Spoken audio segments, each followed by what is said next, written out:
Thanks, Rachel. Yeah, Chris Melling, he was just chatting with myself and Michael McMullen around 10 minutes before he went out to practice. He seemed very relaxed indeed. He was talking about the great sporting love of his life, Leeds United Football Club. He goes and watches them home and away. Will he perform like Leeds of the 70s, i.e. all-conquering? Or will it be Aloysius Yapp who justifies marginal favouritism?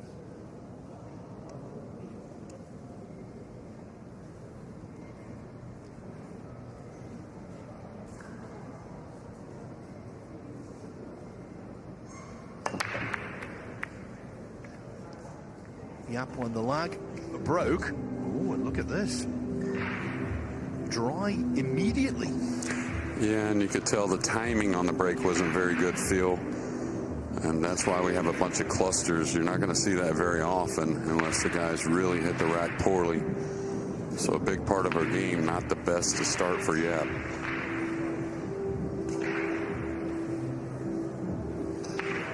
I think Chris has got to bank the one between.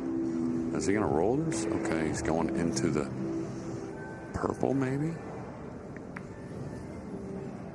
Yeah, that got away from him a little bit. Did get the snooker, but most likely not going to like his next shot.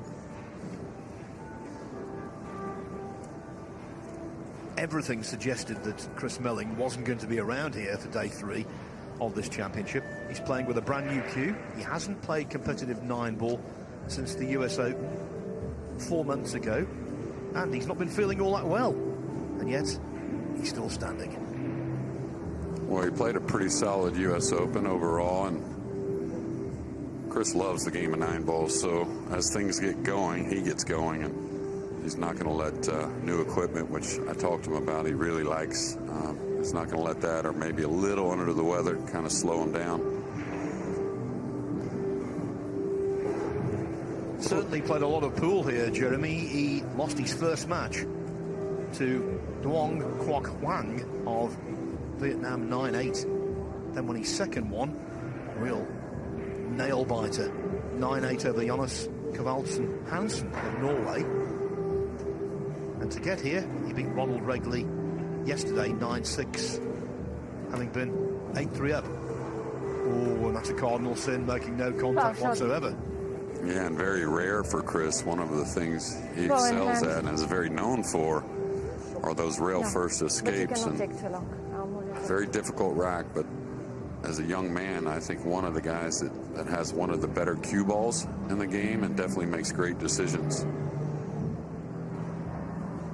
But Chris, he took that 9-8 loss to a very good player from Vietnam to open the event. I think he kind of didn't mind, you know.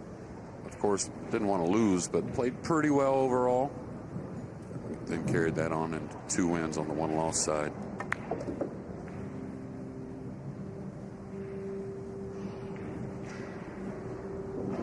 As for Yapp, he's played 2 matches, won 2 matches. He demolished Sharik Saeed, his fellow Singaporean, 9-1 first up, and then edged Ko Ping Han, the youngest of the 3 co-brothers here, 9-8. Yeah, it'd be interesting to see if he attacks here. A little gamble going into the 3, and a pretty routine safety if he banks the 2 around table. Nice shot there, and that's just what he does. He makes very good decisions. A very soft stroke that creates a ton of power. And a man that you're going to see on the 9-ball scene for a long time. I think the match for Chris isn't so much, you know, like we say, an underdog. I have Chris as a mild underdog in this match. Not much, just very mild. And Chris doesn't mind playing that role either, but for me, it's not so much that the match stays close. It's just, you know, if Chris can settle in, let the nerves get away, maybe get a few shots in, we should see something special. Okay, now the rack is opened up after these first few shots. It looks like he's going to draw into the 7 to make sure of gaining that angle. Oh, no, he just killed the cue ball.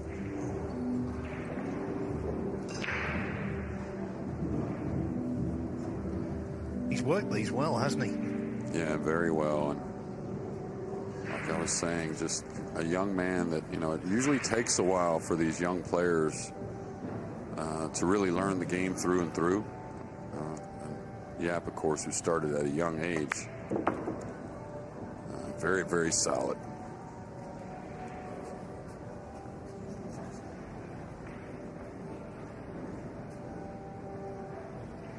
You'll see about the same pace around the table for every shot, occasionally with a rollout or a tough tactical situation. You'll see Yapp take a little more time, but he's kind of, very, very similar with his process from shot to shot.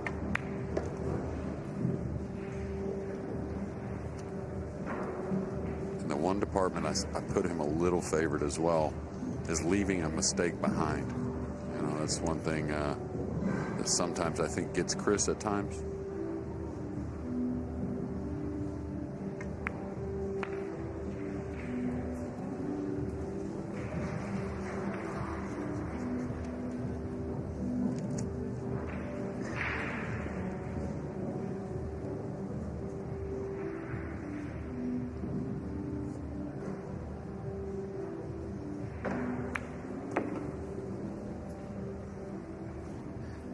One thing that's always invaluable in cue sports is a good sound technique, and Yapp most certainly possesses one of those. Yeah, a little bit of a fooler. The way he swings the cue, it looks so soft, but he generates a ton of power, incredible timing. The one thing we can see already, though, he's got to improve on the break shot. The 26-year-old from Singapore draws first blood, and before the match, we had a chat with him.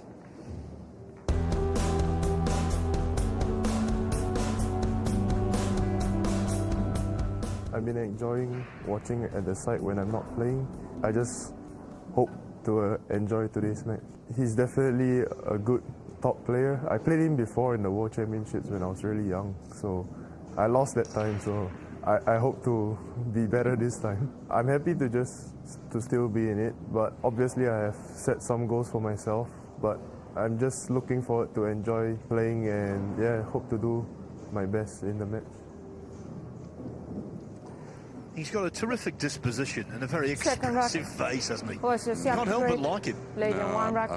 I've got to spend a lot of time with him. We have a mutual friend from Singapore that lives in Dallas. And even before he really hit the scene, him and Shark both spent a lot of time there in Texas. And just a pleasure.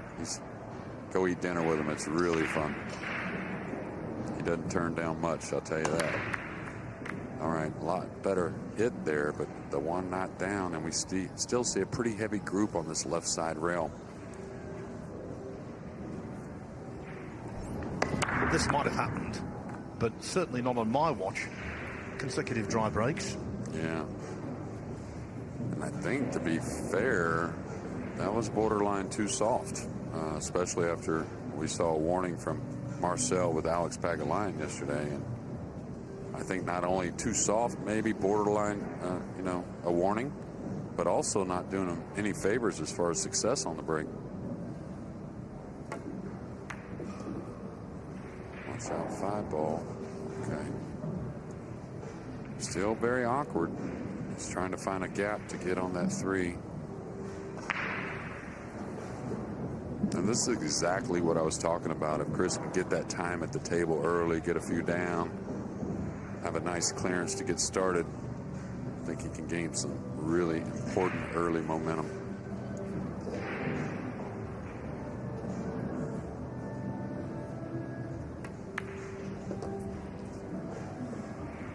Up in the studio, Jeremy, you were talking about the ages of the players left and the fact we've got teenagers, players in their 50s. This is a cross-generational battle. Melling 44, Yapp 18 years his junior.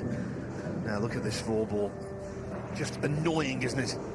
Yeah, you're not going to swerve the ball with the ball you're swerving around so far away from the white cue ball.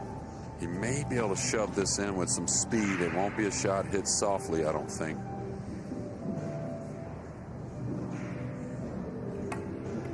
Oh. Yeah, he tried to spin it to catch another ball, to catch a little more of the ball and kind of throw it in. And very difficult, like I said, when the ball that's impeding is so far away from the cue ball. At least, the 4 went awkward against the 7 in that cluster with the 8. So the run out is far from simple. In fact, it's very complex. Yeah, and the thing is, when you break the balls out, you want to shoot the shot off of a thin shot. That way you have speed on the cue ball. If he has to follow through here, is he going to try and split the 7-8? That's super dangerous. I think I would try to go into the 4 itself, even though you're not really solving a problem with the 7-8. This is something that can get away from you. But watch, with the full hit, you just don't carry as much speed on the cue ball. Easy to get double kisses. Oh, that worked out beautiful. And now the lefty can reach the 4 easily.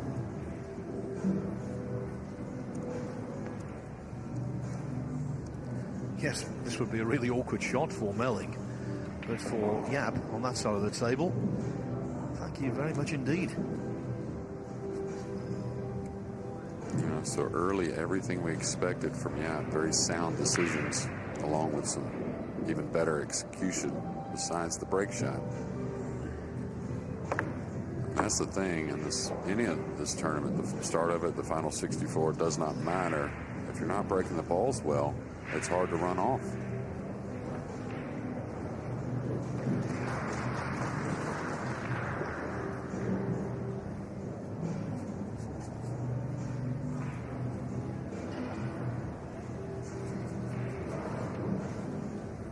We'll see if he wants to foul the ball. I would stun across, I would think. Like a little light draw stun.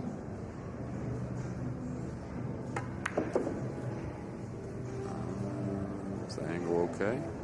Yes, it is.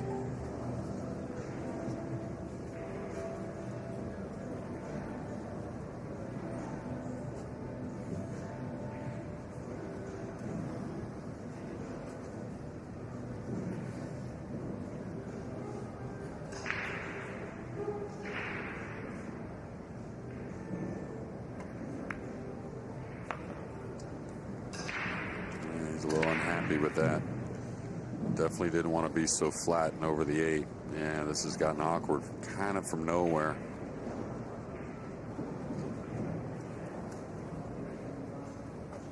And you may have to play the 8 up long here. Going with top inside around the 9. A couple of rails isn't that bad of a shot, but when you're jacked up, kind of queuing over another ball, very difficult.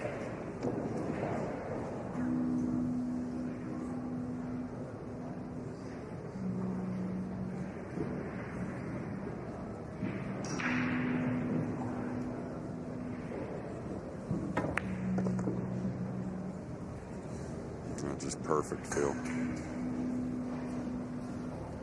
As you said, Jeremy, apart from the ineffective break, he looks really in the zone. Yeah, I spoke with him and Shark yesterday, 2 guys I talk to a lot, or as often as I can anyways. And of course, the humble character of Aloysius Yapp said, yeah, I'm playing pretty good. But Shark told me he's playing the best he's played probably ever. And he showed it with 2 very difficult runouts here in the first 2 games.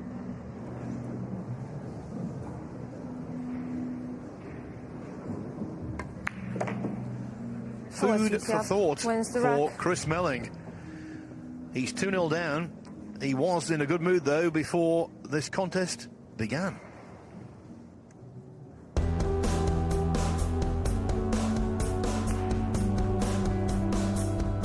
The first few days that I played, I was a bit under the weather, full of flu and cold, and I'm not prepared great. I wasn't expecting a great deal because I've just been playing English pool at the moment. But the further the tournament goes on, while I'm still in, I'm improving, so long may it continue. Brilliant player. He's improved so much over the past 3-4 years.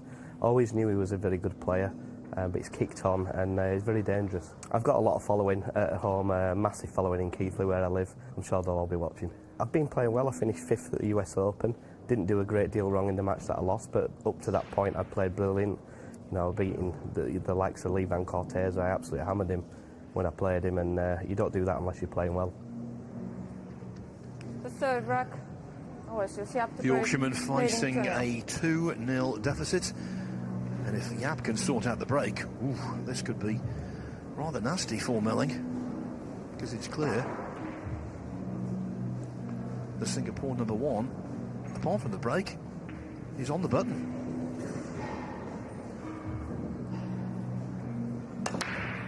Yeah, and he picked up the speed, and I think that's the remedy for his break. Making the one in the side. Still a big cluster down at the bottom. Sometimes they get kissed and just don't open up. But we're going to see our first rollout of the match. And a rollout 9-ball pool is after the break. You have one chance to roll the cue ball anywhere you want. Don't have to contact the ball. You can contact the ball. And what happens there is your incoming player has the option to either give the shot back or take it on. Very big part of a 9-ball pool, especially at the highest level. While he's going through this thought process, let me give you some other scores. David Al-Qaidi has won the first rack against Wojciech Szewczyk on table 3. That's available on the Matchroom YouTube channel. Huang from Vietnam has already beaten Chris Melling here, 2-1 up on Lo Ho Sum of Hong Kong. Max Lechner 2-0 up on Ruben Bautista from Mexico. Nick Vandenberg and Johan Chua 1-1. And Naoki Oi 2-0 up already on Emil Andre Gangflo of Norway. We'll give you some more of these scores. 16 matches going on simultaneously, as and when. One big score to tell you, though. I can't ignore this one. Tyler Steyer 2-0 up on Albin Auschen. Well, Tyler's played pretty great tournaments so far, even though he suffered he was the wrong end of the biggest comeback in the event, but he played really well to get that lead, then had a few mistakes, but came back with a nice win last night to get into that final 64. It seems like Tyler plays his best against the biggest names. Interesting rollout here, to roll out to the jump shot with the 3 kind of tangled up. Not saying it doesn't play, but normally when you have a difficult layout, you don't mind rolling out to something tough where the player can actually see the ball. I think he's taking a big gamble here.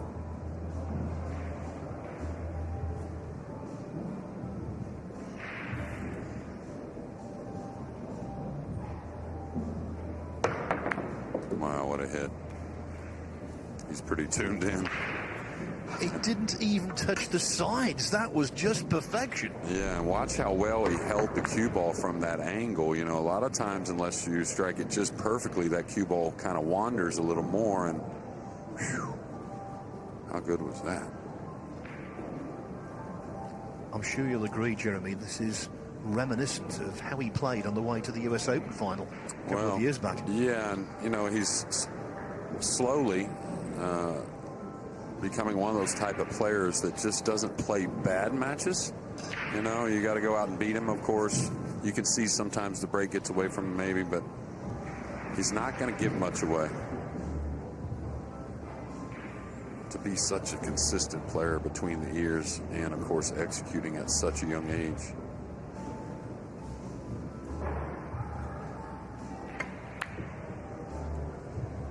Hope that slows down. It's going to be a bit much on the pace.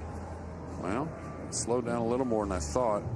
Not sure what Chris has. I think he can bank it. Definitely has the bottom side.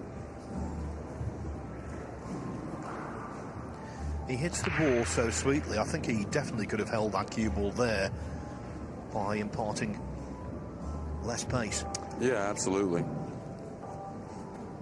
Yeah, occasionally Yapp has a pause in the back on certain. Ooh, look at this. He did hold it. So even though the 3 traveled probably 3 or 4 feet further than he wanted, a very tidy cue ball. And Chris has got to do something pretty special here. A little elevated, maybe coming 3 rails underneath this ball.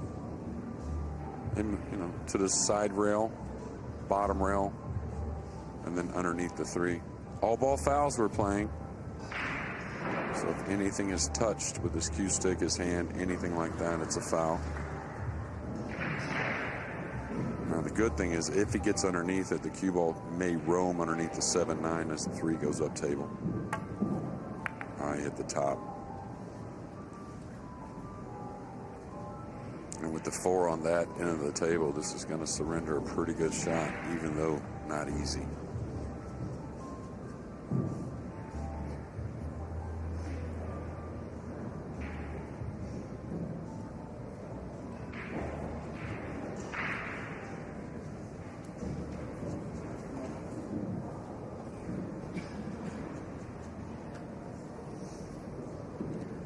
Now this is the test of cueing that, if passed, infuses a player with confidence.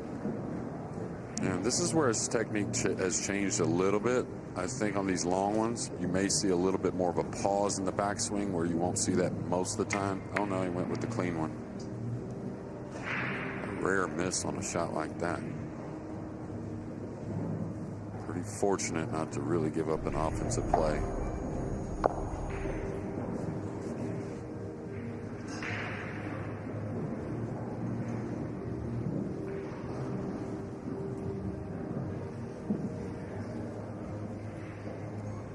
I think Chris has got to play the cue ball behind the pink 4 as he kind of knocks the 3-2 rails towards the 9 and 8.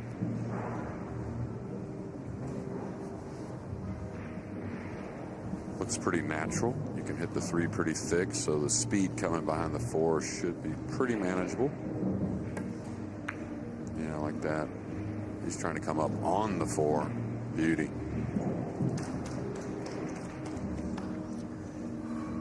Yes, it's early days, but he needs a tide turner, and that could be it. Yeah, this is a difficult hit. There is a path, but there is some traffic. He's got to get to the back rail.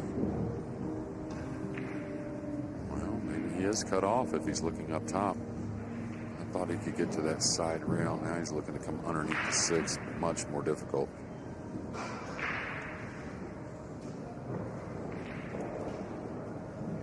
And a little awkward cueing on the right side of the cue ball with the pink 4 near, so which is what you need here on this kick shot.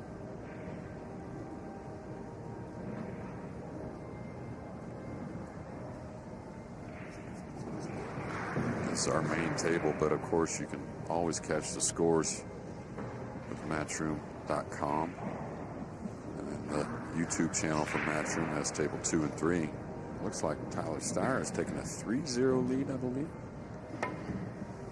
Oh, great shot, even though he didn't get the hit. Foul shot.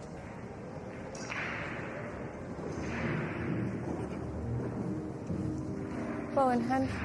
Okay. I may entertain the 3-5 combination here, just because tracking the cue ball off the 3 to the 4 back to the 5 is a little touchy. A lot of guys may not see that combination at times, but Chris, a very savvy vet, he's definitely going to recognize that. It was a valiant escape, wasn't it? Just missed. Doesn't want straight, got a little straight. A lot of work still, though, with the 4 up the table, the 6 on the opposite side. You can see he's really straight on this ball. May have to draw the cue ball.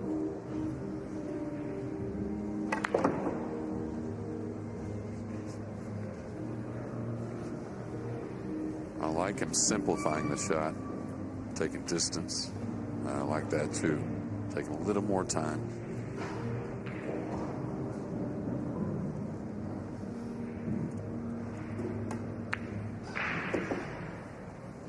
I just love that languid cue action. It's aesthetically pleasing, isn't it? Okay, it might not be to everyone's taste, but it makes him look so stylish.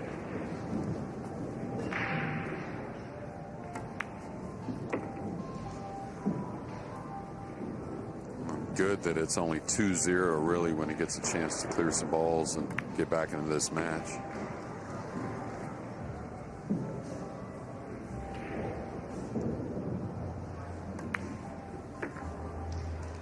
Melling the Leeds fan doesn't lead in this match, but he's a lot happier now. He's got a rack on his side of the ledger. Yapp's lead has been reduced to 2-1.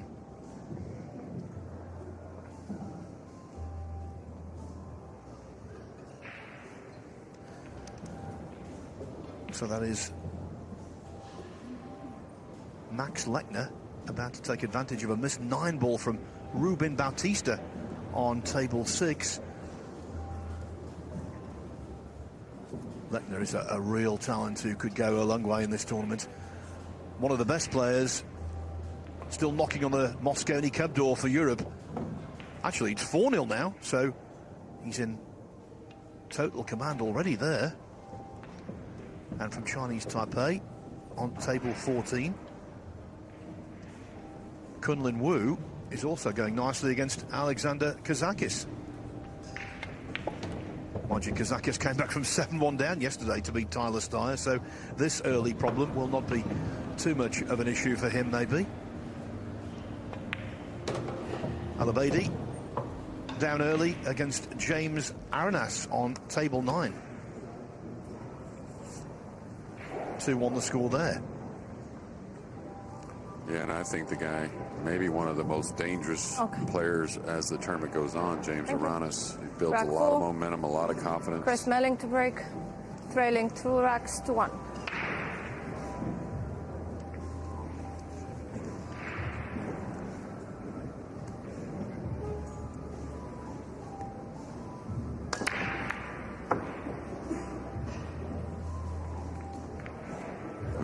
See Chris very confident with the break shot there, and unfortunate to get a look at the one, but gotta like the way he broke him overall. He broke him more head on. That may be the thickest hit on the one I've seen all week.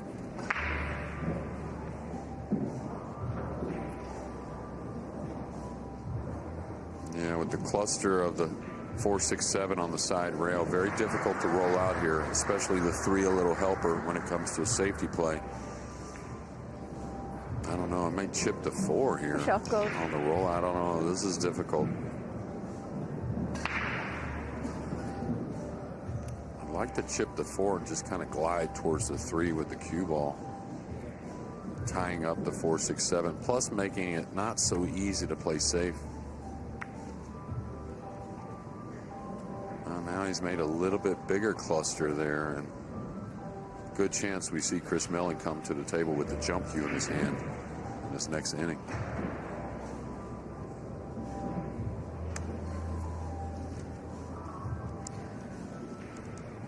When you were chatting with Rachel earlier in the studio, you were highlighting the Filipino players. We've seen James Aranas make a good start. Also, Johan Chua, 3-1 up on Nick Vandenberg on table 11. Now, the players all know how great a player Chua is, especially kind of in the back room. You know, once he gets to settle in, play a long time, he's one of the best. Oh, big thin hit here. Very rare. Kind of miss it on the object ball by some piece. But he's the type of player kind of like Aranas. That the further they go, the nerves start to settle a little more belief. And as Carl said, these guys can win.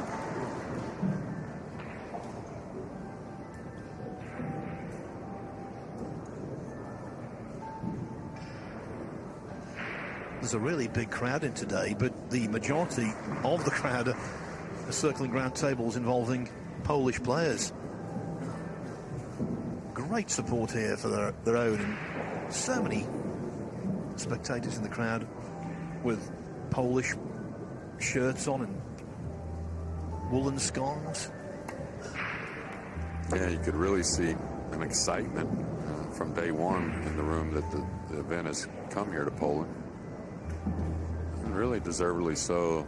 You know, the statement they've made in the professional ranks the last probably 6-7 years. Nice shot there on the one. He was trying to catch the 2 on the way out, clip the 2 to produce an offensive shot. I wonder if he tries to spin this ball in, trying to get behind that cluster. Kind of a two-way shot here, Phil.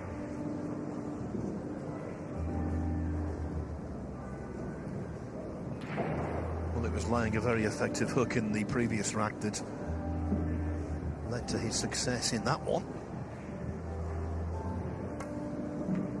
Oh, beauty. Now that type of shot, you want to gain position. So he was trying to get underneath the 3, but he's going to keep very good control here in rack number 4. And these shots, when you have options, is when you do take a hair more time to get the most out of it. Maybe even open up the 6-7 at the same time here.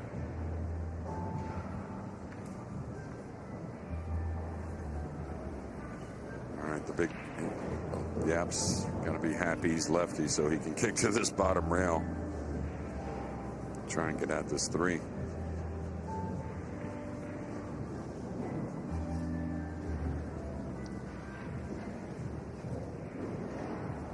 And this lefty-righty thing, obviously, they've only got themselves to think about it in an individual match.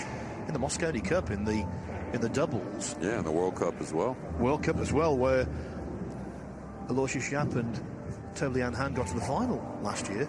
In that, you really have got to be right on it, haven't you? Yeah, absolutely. You got to be very conscious of what's going on. I mean, you'd say it doesn't come up quite as often, just because the guys are so good with the position, but I've seen some of the biggest moments where players have kind of forgotten that my partner plays opposite the hand I do. I remember a unique rollout situation a few years ago. I think it was 2017 in the Mosconi, and it was Shaw. He rolled out to a jump shot that the right-handed Americans couldn't reach, and it was actually a pretty big turning point early in the Cup. Beautiful hit here, and so important with that cluster on the side rail.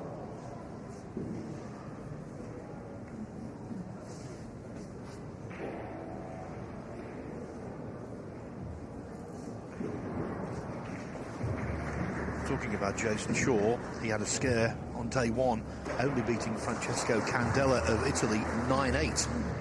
Well, I can tell you, Candela, who bounced back on the one-loss side, he's 3-0 up on Sebastian Batkowski of Poland on table 7. Is he playing a rail first here? Yeah, trying to gain some speed coming into these balls.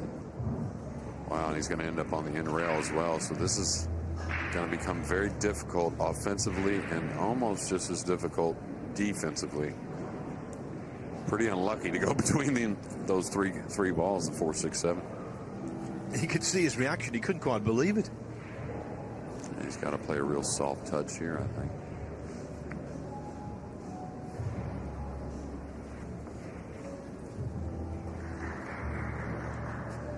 Probably 3 rails underneath the 4 here.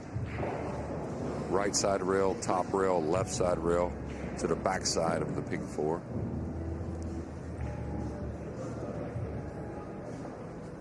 Could come across the table, nothing wrong with that. A lot of times you don't come across the table when it's so bare at the top end.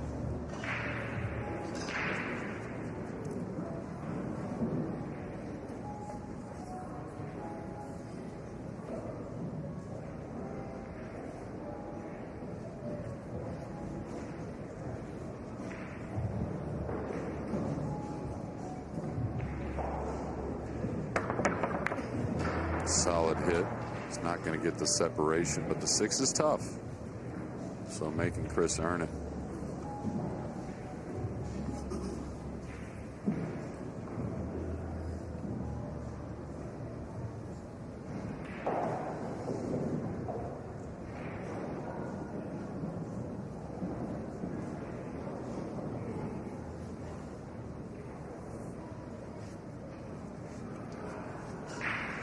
Yapp has made some errors, you could say, in the safety department, and yet he's still in front. I think he's looked marginally the better of the two. Winning those first 2 racks after breaking dry, when he got the chance, I thought he was really impressive. Yeah, just that long missed 3 ball. Really the only real mistake. He attacked some difficult kick shots. Came away on the wrong end of it, but still overall looks solid. And I like this play here. And the reason why I like it is at least you're giving yourself a good chance. You're not trying to do too much and get yourself kind of out of line with the cue ball. These players all would settle for this cross side bank. He's going to cannon into the 7.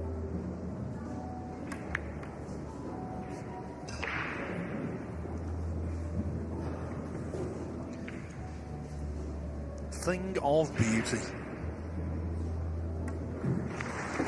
just like a lot of the players, in my opinion, when Chris doesn't stress over every ball, which he's not the type to do so, but just looking around at a few tables we can see, I see a bit of that already.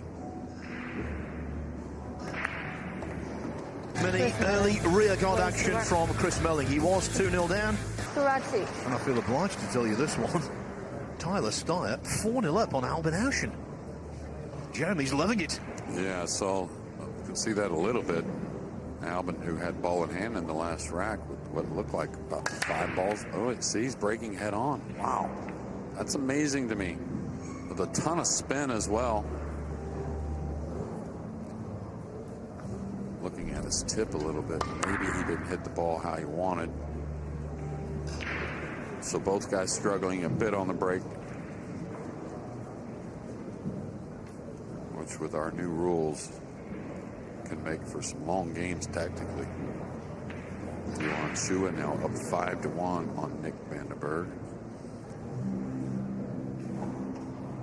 Now he's going to look to see if he can slide this in. Try and come across for the 2. The thing is, you normally want a little speed on the ball to make it slide a little more down the rail. And I'm not sure it really agrees with the shot overall, because I think he kind of thinks there's a backdoor safety in mind.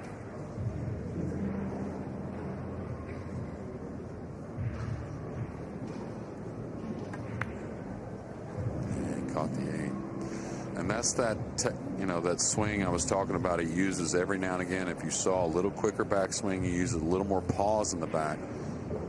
8 out of 10 shots, he doesn't do that. But certain shots, he likes a little bit different swing. And you can see there he caught the 8. But he did have the backdoor safety in mind.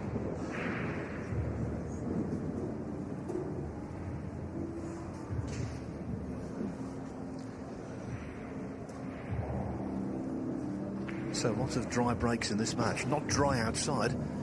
There's a blizzard going on. Yeah, I looked at the weather last night. Looked like it was going to snow all day. I was surprised to get up not seeing the snow, but it's here now. Temperature's going to drop too today, as well as tomorrow and on into Sunday and Monday.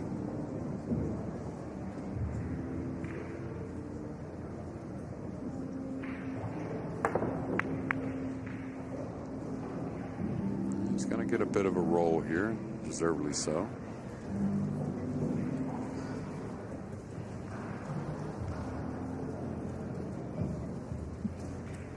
We'll have another round of the final 64 after this wave completes.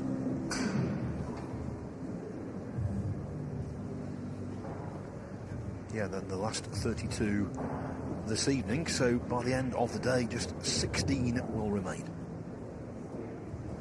Alex Kazakis, after trailing 3-0, has put 2 on the board. Now only 3-2.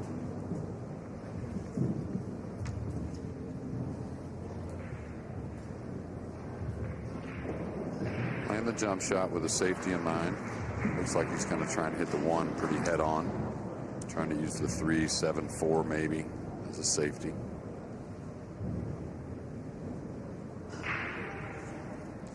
Got that very unique sighting technique, hasn't he, where the cue comes so close to the white. Yeah, I didn't notice that before.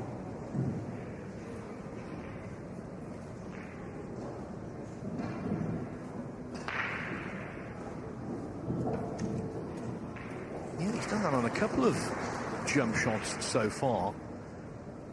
And I can't overstate how close his Q-tip is.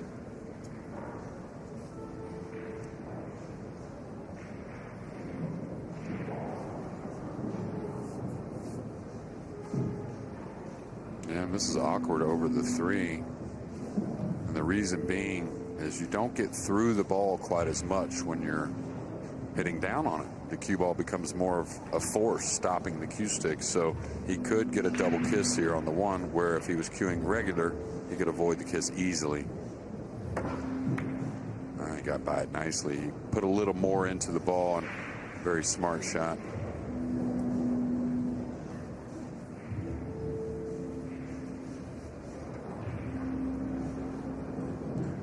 Chris Melling, one of 2 Englishmen into the last 64.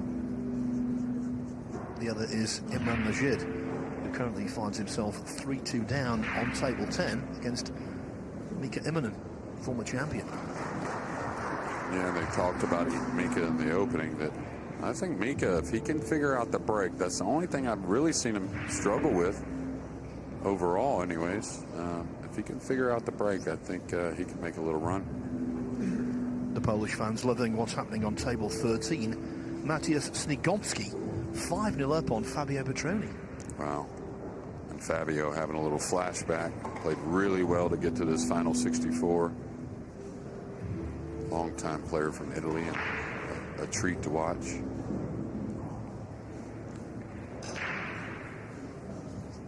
Taking a lot of time here on this, so obviously going to play some type of swerve, maybe a heavy right spin, rail first shot.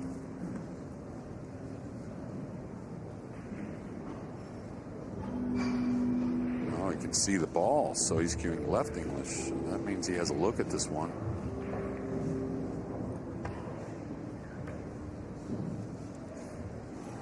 How's that?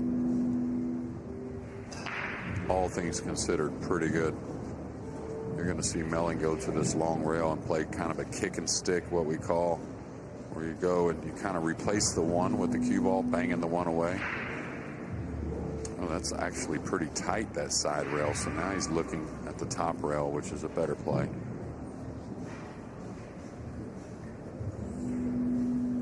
Kind of the same thing, kick and stick.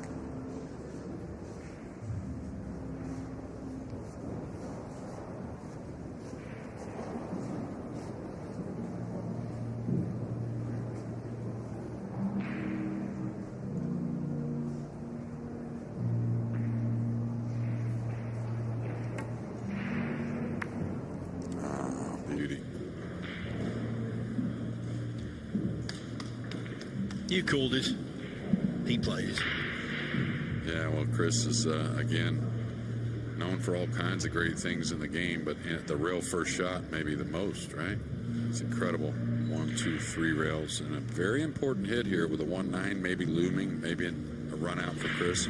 Impressive that Chris has got the best of the tactical side of things so far. And there's no doubt he has. No doubt whatsoever.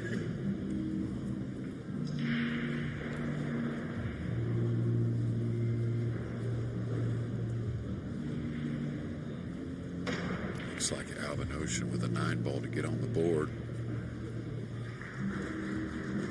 Now 4-1 trailing.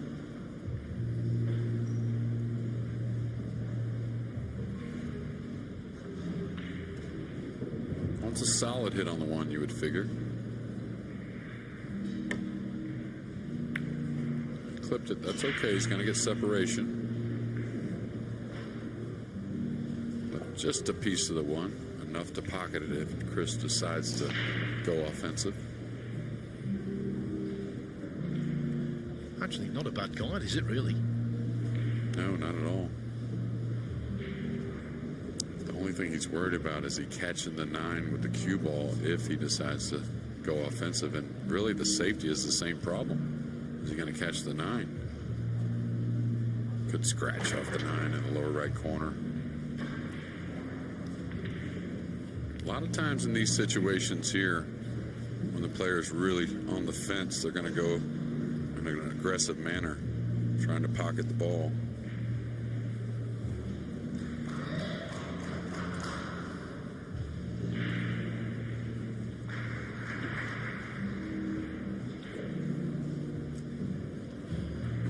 Lars Kuckherm from Germany, 4-2 up on Gerson Martinez from Peru. Daniel Masséon, 4-3 up on Dimitri Yungo.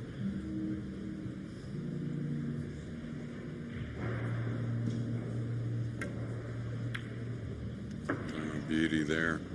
He's going to want a little bump on the 2, and I think he's going to get it. And he played that with side so he could hit the one a little thicker to get by the 9. Boy, what a nervy shot.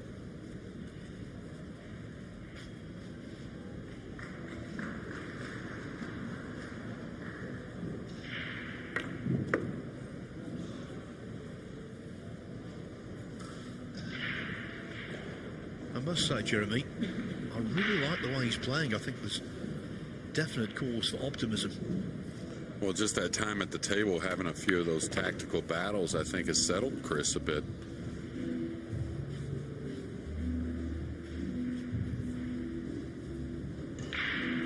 And to be fair, you know, he went a little while without a whole lot of big success in 9-ball, and then had some nice finishes last year, and then a really nice U.S. Open. You know, some of the big stages you can see, the World Cup of Pool, he played with Jason a couple years ago, a few years ago, and didn't play his best.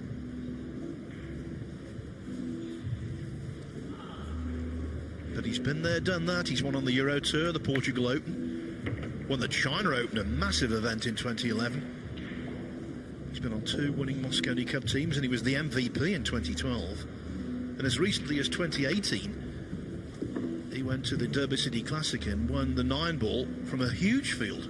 Yeah, it was something special to watch, too. I really was pulling for Chris there, and he played awesome. And I'll tell you, he was pretty emotional after that win as well. Chris Melling wins the rock. From 2-0 down, Chris Melling leads 3-2, and he must be feeling pretty good. So let's have a look at all of these outside tables going on right now.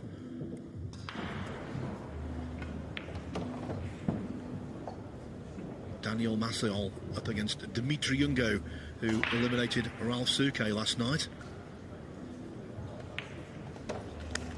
A well-received 9-ball.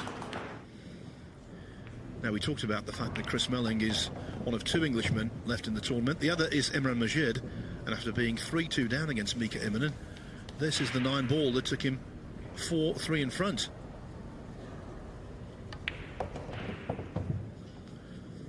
Good stuff from Imran Majid, who came back from 7-3 down late on Wednesday night, early on Thursday morning, in fact, to beat Wojciech Szewczyk 9-8. Chris Melling to break, leading 3 racks to 2.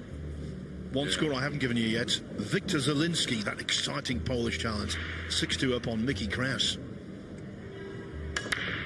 Well, I think out of the Polish players left, someone will say Zielinski is their best chance, or their top favorite, maybe. For me, there's no debate. Yeah. Definitely. Yeah. Well, I'll tell you one that really hasn't been talked about much, and he's in very good form. I watched him practice this morning, and I don't know if I've seen anyone hit the break better, is Konrad Jushishin. Just kind of goes about his business. He had a runner-up finish on the 10-foot just a week ago or so, 2 weeks maybe, at the Derby, and he lost to Shane Van Boening in the final. Look at this little soft kick. He's going to try and land behind the 8. Touchy.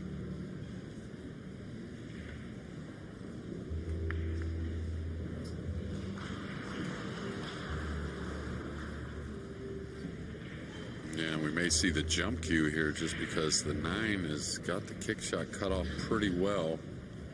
And the jump, he could hit the 1 full and kind of knock it around table, maybe.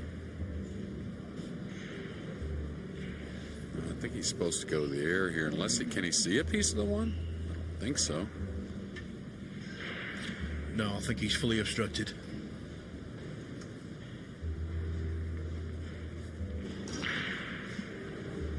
And back on Imran Majid.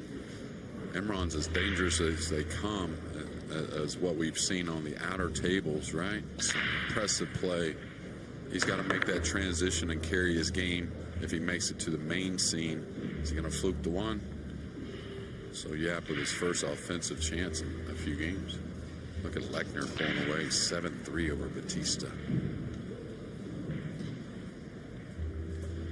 Yes, remember, if you've been with us for the first couple of days, where all of the matches were race to 9, now it's been extended to race to 11. So there is breathing space.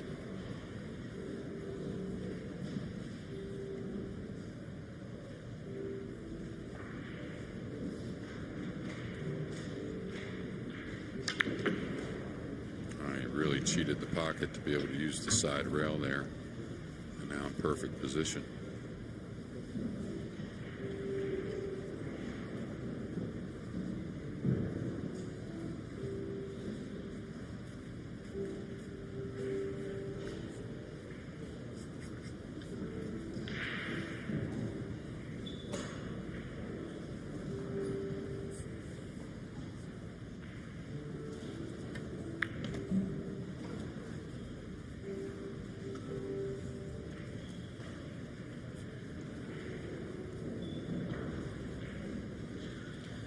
In terms of racks completed, this is joint slowest of the 16 matches, together with Steyer and Auschen. 4-1 for Steyer over there. It's been intriguing stuff because it's been a case where the balls haven't opened up, and so both players having to really think hard.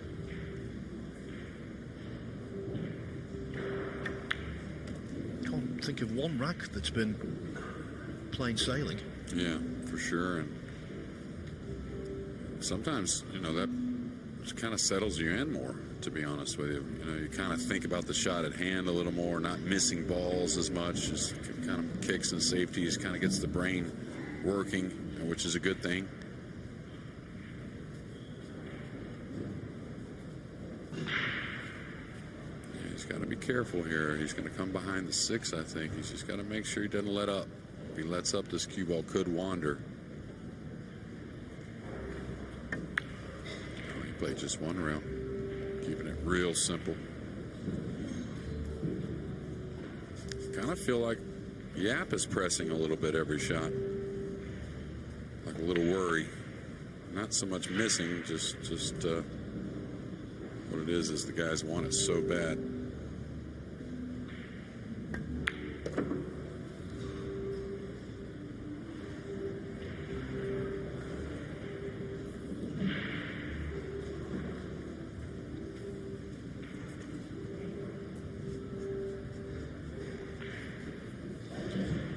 One of the things that sustains Aloysius Yapp, travelling around the world, playing in all kinds of tournaments, he loves the game, and he's loved it for so many years.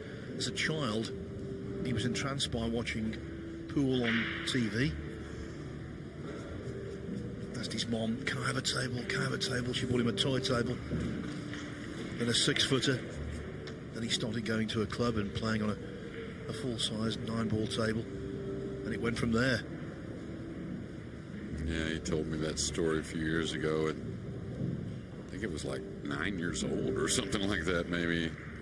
He saw it on TV and just was totally infatuated with it. All right, not out of the woods. This got a little funny. Certainly doesn't want to just lay up here on the 7, so he's got to put a little into the cue ball to track it 2 rails towards the 8.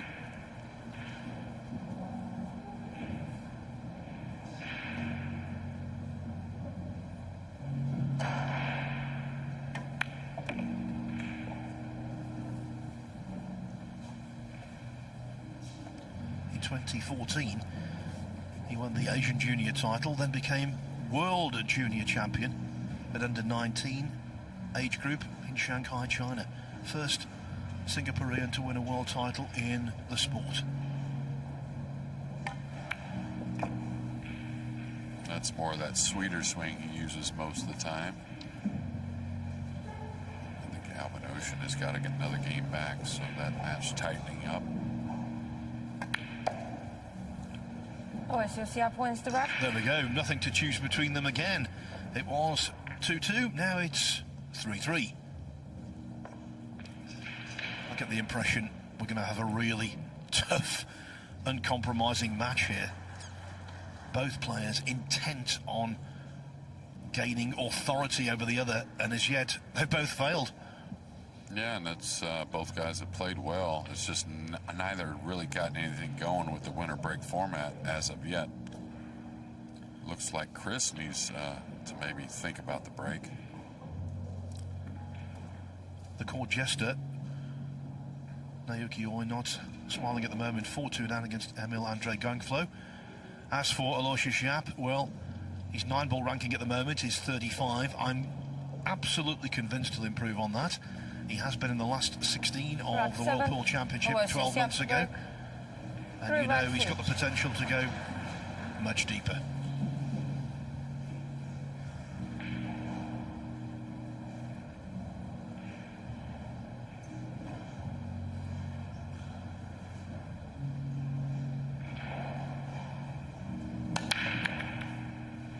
A little struggles again on the break.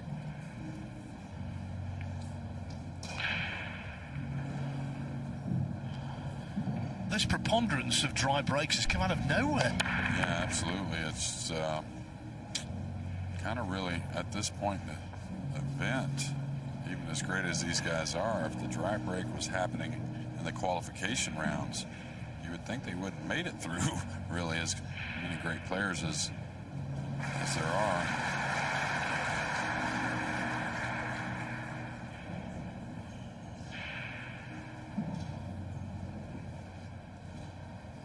The applause you heard there was for Wojciech Szewczyk rack win over David Al-Kaidi. All right, the speed got away from him a little bit. We'll see. He may have the eclipse. Yeah, that runner-up finish a couple years ago for Yapp, it took something special from Carlo Beato to kind of steal that match away. Could certainly be a U.S. Open champion right here on TV if it wasn't for the great Filipino champion.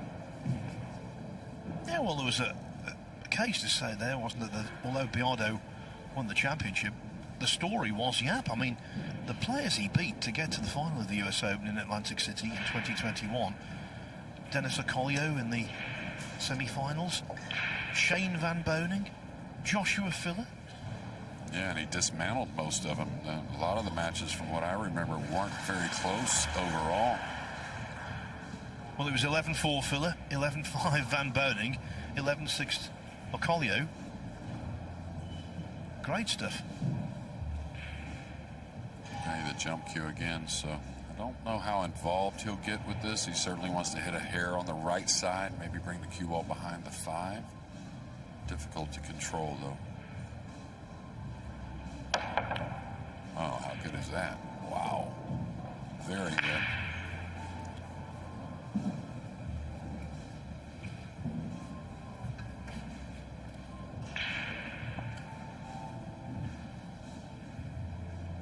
And Melling knows he could have done a little better on that safety, trying to get him behind the 8. Open the cue ball up just enough to allow that jump shot. As he walks around the table and makes up his mind on table 2, I can tell you, if you want to watch this match, by the way, it is available on the Matchroom Pool YouTube channel. Tyler Styer was 4-0 up on Albin Auschen. Auschen back to 4-3. Yeah, and another Polish player that's not talked about enough, I think, Daniel Maciel. When he gets going, he's very, very difficult. Big offensive game, puts a lot of racks together. And he seems to be more of a free swinger to me, Phil, than some of the guys. Yeah, he's on table 5 and he's doubling up on Dmitry Ungo at 6-3.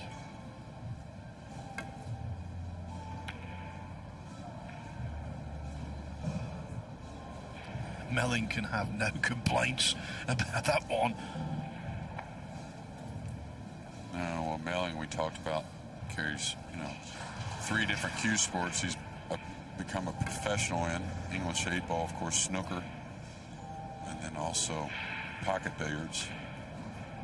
That'd be a 9-ball, but I think the snooker background on all those, it just gives you a great feel for all those types of rail first shots. Well, a multiple world snooker champion by the name of Mark Selby, who has won the English 8-ball, world 8-ball championship, as it were. He, when it comes to getting out of snookers, is the best I've ever seen on a snooker table. He's remarkable. He astounds me. And having that kind of knowledge obviously can translate to here as well. Yeah, absolutely. It just builds a gut instinct, the knowledge. You get a lot of feel for the spin. Steve Davis was probably pretty good at it too, I would suspect, but just because of playing him so much 9-ball, he was so good kicking at the ball, rollouts, stuff like that. Look at this, he's going to jump at this. He's got to land on top of this 1 ball. There's that aiming system you were talking about.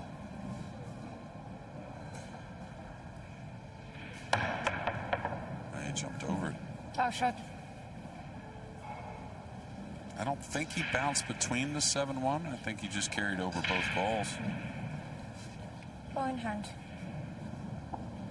Desislava Boshelova, the referee, declares ball in hand, of course, and look at this table. This is much more friendly. Yeah, there's a few little things he's got to worry about, but the ball's open. Surprising jump shot there to not, you know, he wasn't locked up with the cue ball to where he didn't have any kicking options. Okay, the one ball he's got to worry about, not here on this shot on the 2, but this one right here, gaining position on the 4. Make sure the 7 doesn't really come into play. Should be 3 rails with top inside English. You don't need to get close to the 4. He's going to get real handy on it.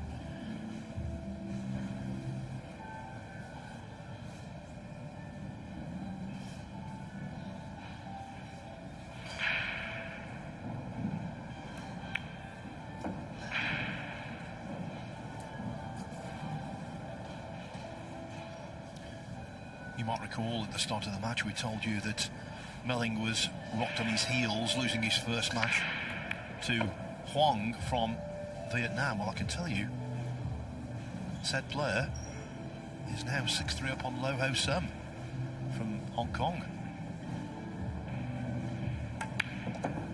Yeah, I like Huang's game a lot. You see Chris Melling picking up the pace a little bit, maybe a little comfort setting in.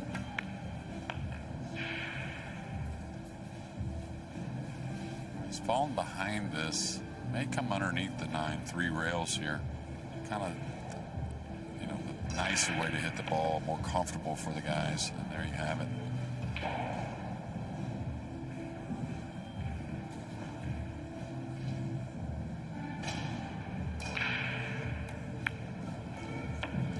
Chris Melling wins the rack. Reasons to be cheerful. Chris Melling was 3-2 ahead. He's restored that advantage at 4-3. Tactically, potting the balls, looking good in every department.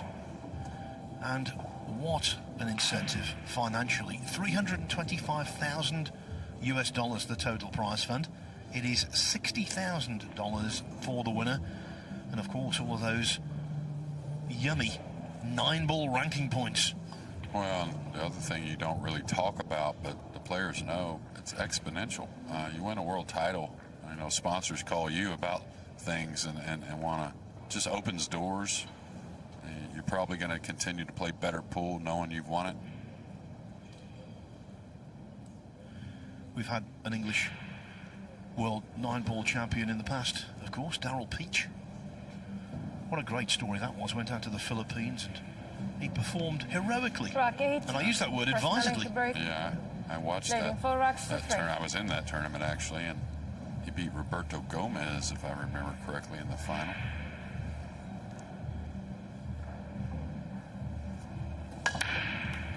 That was 2007, Jeremy, 16 years ago.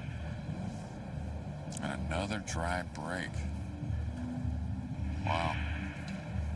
I think he's got the cut shot here on the 1, and it may track him 1 rail towards the purple 5 for position on the 2. And he's very head-on with the hit on the 1, which, like I said, you don't see many players with our break format, the break box and the 9 on the spot. Most of them are cutting them quite a bit more than Chris. Have to mention this, by the way. What about Darren Appleton? He won the title for England in 2012 in Qatar, overcoming Lee Hee Wen in a titanic tussle of a final, 13-12. Yeah, I knew Darren had won it, actually. When you brought up the subject, I thought that's who you were going to say first. Most prominent, probably English 9-ball player ever. If you're watching this, Darren, hope you're getting a lot better and feeling good and thinking about coming back to see us. You are missed. Absolutely. The guy's won pretty much everything in the game, and he did it in such a short period of time. I couldn't tell you the exact year he changed to 9-ball pool from English 8-ball, but it didn't take him long to get to the top of the game. He's a keen competitor is what he is, and a great mind for the game itself.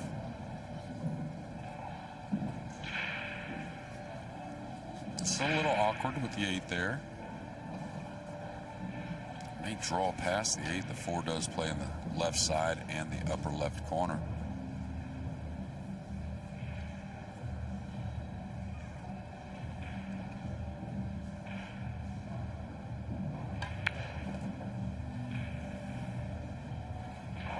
That's what I mean. Like every time that Aloysius is shooting, he's really watching the cue ball after the shot. Like he's a little worried at times. Not really something you see from a man from Singapore very often.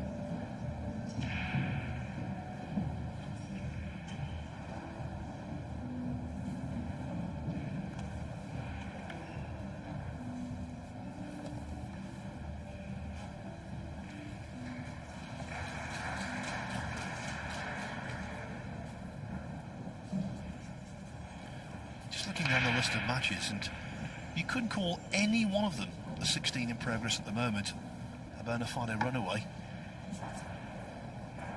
No, I mean, I'll tell you, I was really impressed with Lars yesterday with that match with Fortunski, and then he went on to having to win another match to qualify, and he did so. He's really improved his game, the man from Germany. Yeah, he's got the most powerful position out there, you would think, on table 12. He's 7-2 up on Peru's Gerson Martinez. You see, Lars Cookham is playing for other things apart from the world title. There's a subplot there with him. If he goes deep here, he might well be considered for the World Cup of Pool for Germany later in the year. Absolutely. We know he's going to be playing with Joshua Filler if he gets there. I'll tell you, played awfully solid, and this ball got kind of funny. The angle's coming 3 rails towards the 8, and that's always scary. Don't think he can draw to the end rail. He may have to play some type of heavy spin shot off the left side rail and then top rail and coming at the 7 maybe. Now what he could do is just run past the 8 for kind of underneath the 7. This is awkward though. And if you're learning about 9-ball pool, it's not pocketing the 6 that's the problem. It's position on the 7.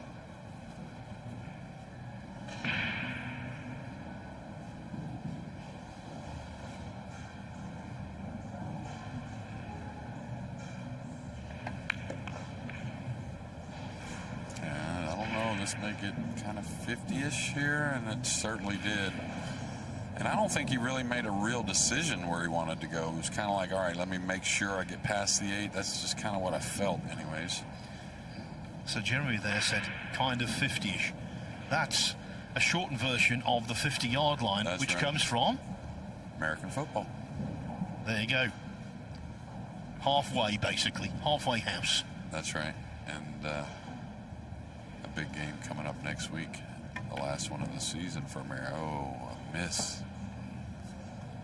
And what happened is the ball kicked a little bit on him, but I don't know. There's difference of opinions why kicks happen. Of course, material on the ball sometimes collide each other and make the ball grab a little bit. I'm a personal that thinks the stroke is involved. Well, that's the second major skid we've seen on this table this week, and you can see from Yapp's face it was not greeted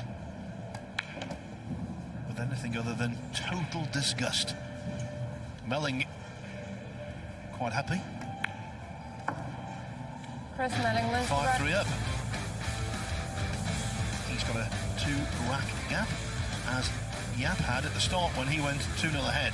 So Melling looking good here, but still not quite halfway to victory. This could be a really lengthy contest. A little further advanced, Rack 9. Chris Johan Melling Chua to from the break. Philippines, just 2 Medium racks 5 away racks from to victory. He leads Nick Vandenberg 9-2.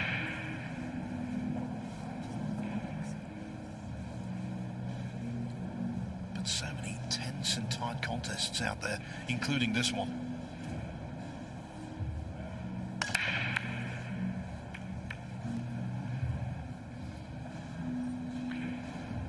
Yeah, another one.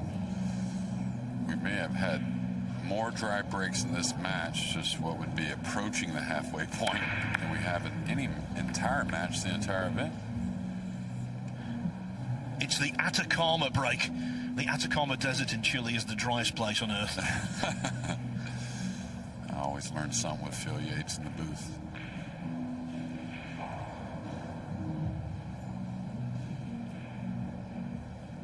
And this has been another thing to, you know, have this match go at a little slower pace is not only the dry breaks, difficult layouts, and not many shots after the break for the incoming player.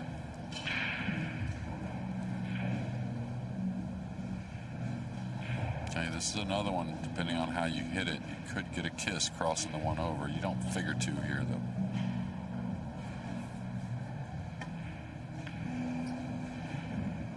Narrowly missing it. And a nice play with the cue ball. You keep the safety simple when you see a 5-8 kind of tied up like that. You know, if it's there to go for the devastating safety, you do so, but you don't get out of hand or out of line with it.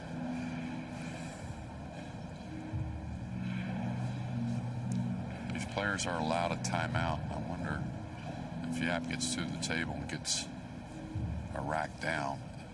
I think a timeout might be coming soon. Looks a little out of place at the moment. Look at Kun Lin Wu, what he's doing to Kazakis. Wow. Yes, 7-2 up is Wu. Make that 8-2. Yeah, any other players from Chinese Taipei, we know, very difficult to beat.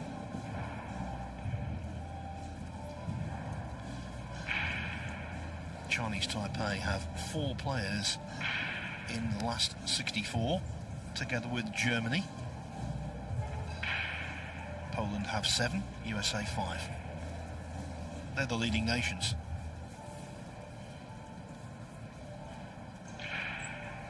Yeah, the Filipino contingent brought 2, so both of them have made it. Johan Chua looking as good as anyone here in the first round of the final 64. May elevate here. Yeah, I like making sure I hit the ball here. Don't get too cute, like I said, with the 5-8 tied up. Don't want to surrender ball in hand. Had to bend it.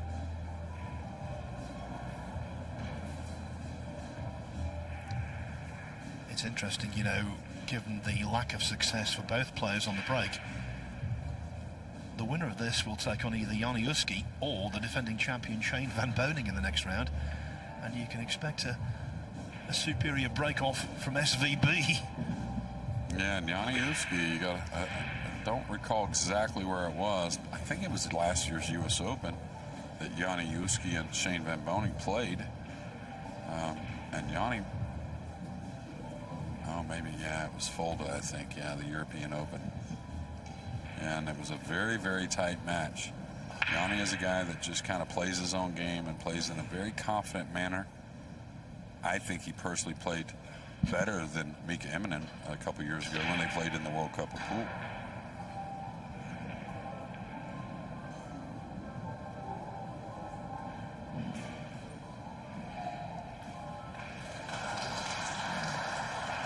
At the weekend, of course, the shot clock will be introduced. 30 seconds per shot, 1 30 seconds timeout allowed per player per rack. Usually when the player kind of swings the cue in their hand like that, that means they're going offensive.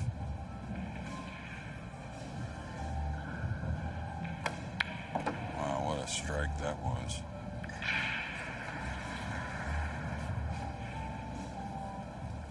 I think he can kind of pinch it back and draw the ball. Take a little cut shot on the 3. Don't get too discouraged about the outcome there. Shot of the match, in my opinion. May cannot go forward here, but that's okay. Like I said, just draw past the side and take the cut shot on the 3. The thing Chris is upset about is with the 4 hanging. He would have loved to have an opportunity to play off the 3 into the 5-8, kind of opening those balls with the 4 accessible. Now he's got to maybe do it with the 4-ball itself. First player on the hill, on table 11 it is. Johan Chur, 10-3 up on Nick Vandenberg. Nick Vandenberg, who came back to playing professional pool after 4, 5, 6 years off and played really well to qualify. I'm guessing hasn't gotten many opportunities in that match. If he can reach it, he's gotten a pretty nice angle to come behind the 9 and try and open the 5-8. There's a very good player with the bridge.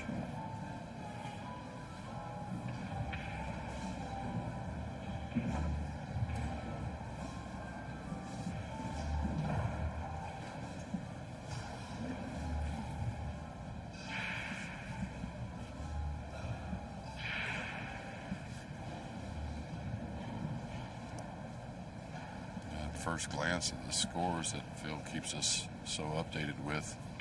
Looks like the Asian players have come to make some noise here early in the final 64.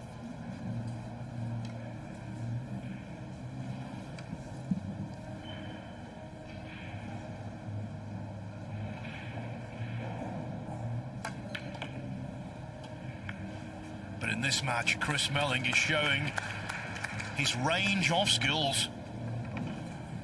Yeah, he definitely looks way more comfortable than his opponent.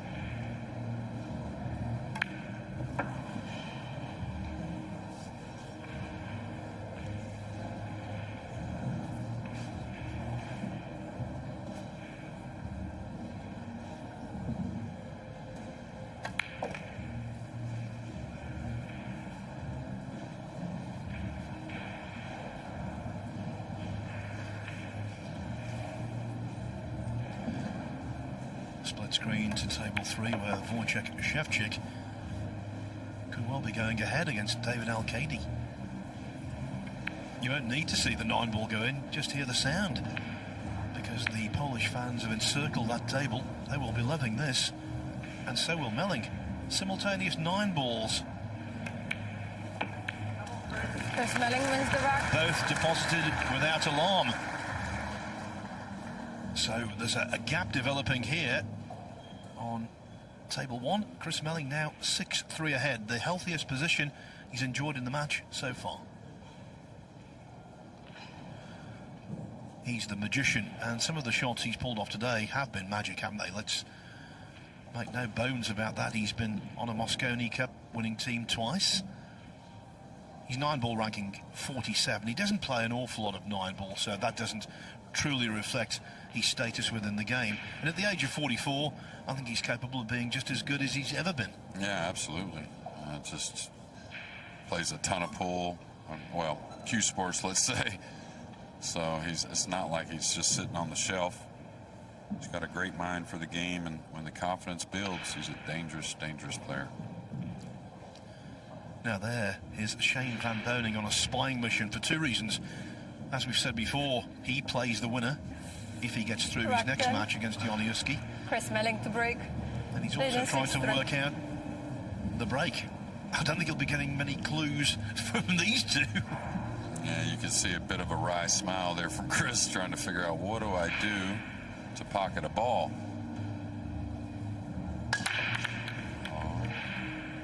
And you can almost hear not quite the connection that we've heard from a lot of the players throughout the event.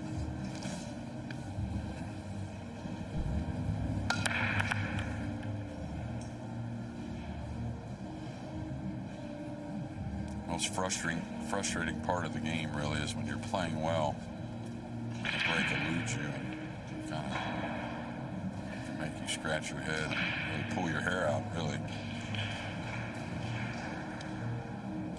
Well, I'm not sure where you roll out here that you're in love with. Maybe a jump shot behind the 6, 7, 8. If he can get the cue ball there, it looks like the 2's impeding that.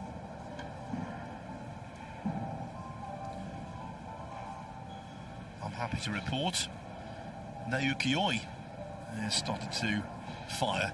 He's now 7-4 up on Emil Andre Gangflo of Norway. after encountering early struggles. So the man who makes everyone smile. 3 in front. And a great camera view we had there that he can actually get at a piece of the one here and probably needs to try and figure something out without the push out. Yeah, you could take a little chance here trying to draw off the one. If you can avoid the point with the cue ball, you could come back behind the 5.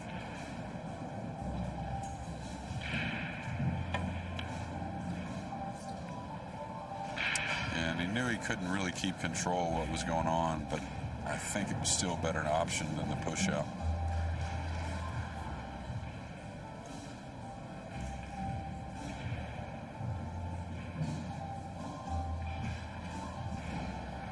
In so many ways, not the match I anticipated. But I'll tell you what, I've been very impressed with Chris Melling. His attitude, his accuracy, some of the shot making, everything about him actually. Yeah, he looks very comfortable, and I think that's a big part of him winning. Any player really, but just more at times I've seen Chris get a little uncomfortable, and I think really the tactical side of the match to start with kind of made him relax a little more and just get into playing. Look at Candela. 7-3 ahead. Yeah, against Sebastian Batkowski of Poland. That's on table 7. Here's that technique again, you know, when he's playing this jump shot. Look how close that tip is to the cue ball.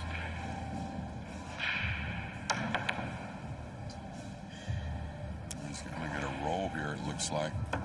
Fluke the 1 and position on the 2, and this you have to take advantage of if you're any of these players, but especially Yapp here with a 6-3 deficit.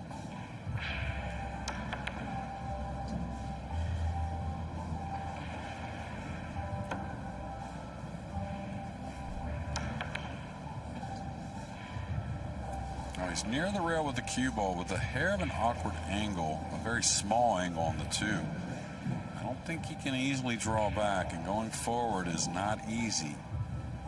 And he's going to elevate, so he's going to try and cheat the pocket a little bit.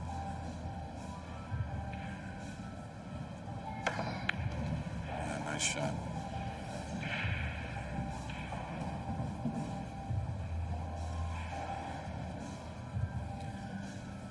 I have perceived one weakness in Chris Melling's game, and I think you touched on it earlier. Sometimes when someone has a little bit of luck against him, he feels aggrieved, and that bleeds into negativity. Now, yeah. I think if Yapp can clear up here, it will be a real test of Melling's mental fortitude. Well, this ball kept going, so nothing easy still. He has a slim angle, but again, anytime shooting off the rail, well, maybe he's straighter than I think, but he looks like he's going to try and come 2 rails. He needs to keep an angle because he's not going to get close to the 5. But I totally agree that, you know, Chris, if you had a full-time camera on him, which we probably should, it's got a ton of value. Oh, look at this. He couldn't do a whole lot at all. But it's almost like he looks to the gods like, what was that? So this is table 3. We saw a few moments ago Wojciech Szewczyk take the lead. David Al-Qaedi behind the back shot. Mark Williams does this in snooker to great effect. Not advisable though here, I don't think. What about if he were to miscue? He'd never forgive himself. Yeah, in the pool world, the Filipino players are the ones we talk about with the behind the back. Oh, nice strike there from Yapp, and a very confident stroke, and I think something that's needed very much at the moment. Looks like David's got pretty good on this 7. Yeah, the 7 and the 9 needed to equalise at 5-5. And this table's right in front of us as well. And these are 2 players that I saw from the beginning that were 2 of the players really pressing every shot. Now I think you can see they've kind of just gotten to play in pool, and that should be another tight one. Well, right now, it could not be any tighter. 5-5 it is. As Yapp looks to close his gap to just a couple of racks.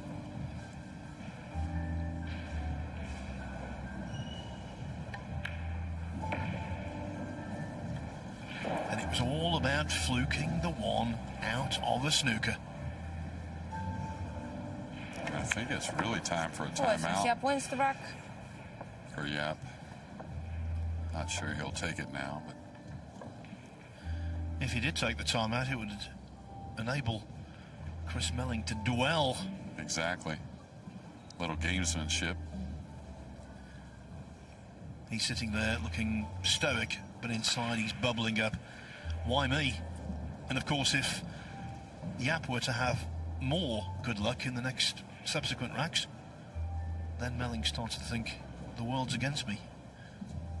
Yeah, but the break shot has been pretty rough for Yapp so far. He's got to figure something out. Really only one rack. The third one I think he broke. That he made a ball. Max Lechner now up 10-6 on Batista. Batista's gotten a few back, but on the cusp of leaving our 2023 World Pool Championships.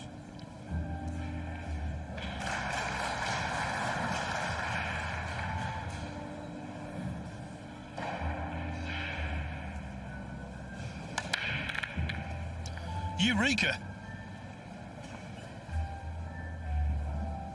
Oh, look at the clusters, though. And that shows you just, again, not getting the connection that he wants. Sounded like a 9-way combination, really. Just thinking back, you know, to our first match here on Wednesday morning, Wojciech Szewczyk up against Bashar Hussain, and in the first 7 racks, that one ball went into the left-hand middle all 7 times. Yeah. What a difference. Look at this shot, trying to squeeze the cue ball one rail underneath the 7. Touchy.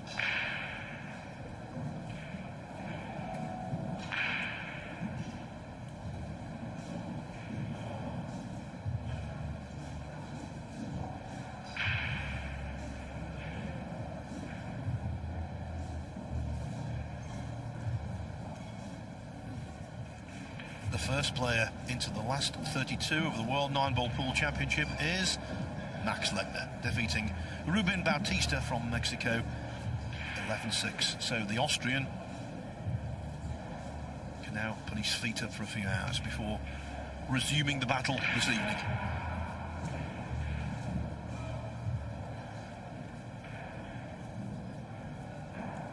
Now, he can be a little aggressive with the safety if he's coming underneath the 7 with the 5-6 tied up as well. Try and really weld the ball. You know, like that.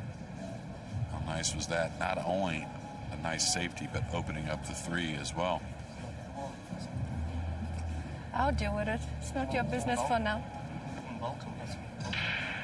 It's my job to deal with it, not yours. Little discussion there. I'm not sure what it is. If you didn't hear the discourse, Desislava Boshalova said, it's not my job to deal with it, or it's my job to deal with it, not yours. Don't know what it was all about, that, actually. Maybe some balls were in a pocket, I don't know. I think there's only one or two things, really. Maybe a question on the speed on the break shot. That's one of them. Of course, there can't be balls in pocket. There's only been one knocked down, so it's not that. So, yeah, maybe it was the speed. And then the other one, I could maybe questioning the time taken at the table. You know, there has been a few warnings on slow play in the outer tables during the qualification rounds. Omar Al-Shaheen got warned a few times. Well, there was a rack earlier on, wasn't there, Jeremy, where you thought that the break-off from Yapp was borderline slow. Yeah. No, the first one for sure, I thought. Maybe even the second. Picked up the speed on the third one, but...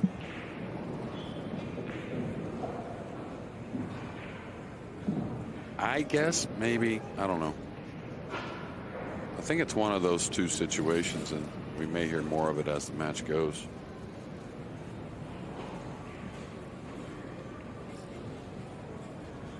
think our referee handled it very well, just to the point.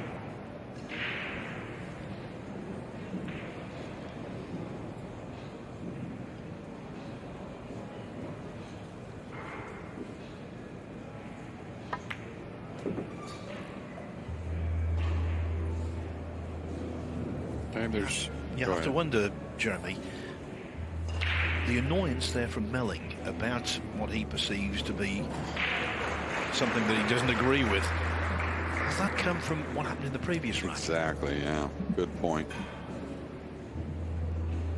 Yeah, if things go his way, doesn't really make much remark right there, I think.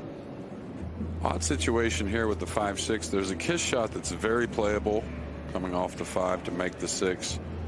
Wonder if he's really going to try and open those balls. It's a little dangerous, but that would be off the 4 ball.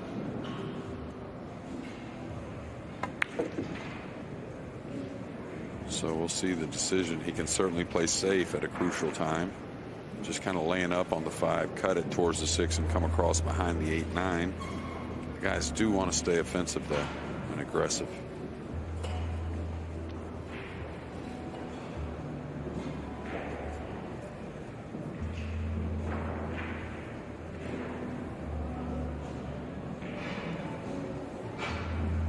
I wouldn't go for the breakout. It looks dangerous to me. He went for it. And he came away pretty nice. And he came in there with a lot of control, too. Didn't really put a ton of speed. If they didn't develop exactly how he wanted, he wasn't going to get in too much trouble.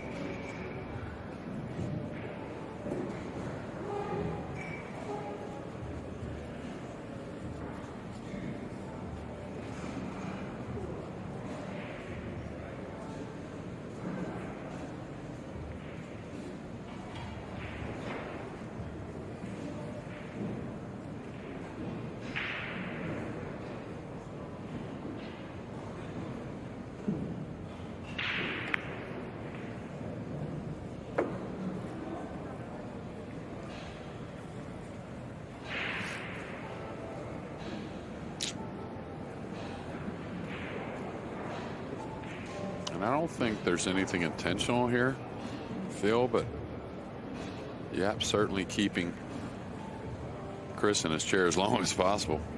He's gotten through the tough stuff.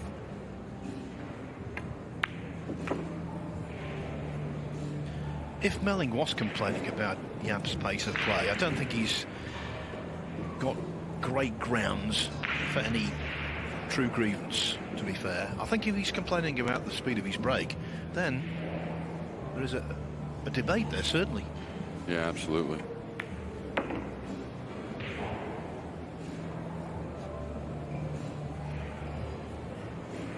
Yes, Yapp is methodical, but he's not overly slow for me. No, occasional situation comes up, of course. You have to go into the data bank a little further, right, for situational pool, but probably, especially, you know, there's been a couple already that were a little borderline in my opinion. So Chris, of course, paying attention to all things. Well, it's 6-3. Chris Melling was looking really good. Now it's 6-5. His lead has been reduced to the minimum. Now, out there in the arena, we'll go to Carl Boys. I've come over to the other side of the arena. This is the first time I've been over here, and there's a decent little crowd happening. There's matches all over. 16 tables. We're at the final 64 stage. You can just see over my left the feature table. Melling's playing Yapp. That is a close match. After today's play, we are going to know our final 16 players. It's absolutely freezing outside, but it's red hot here at the World 9-Ball Pool Championships.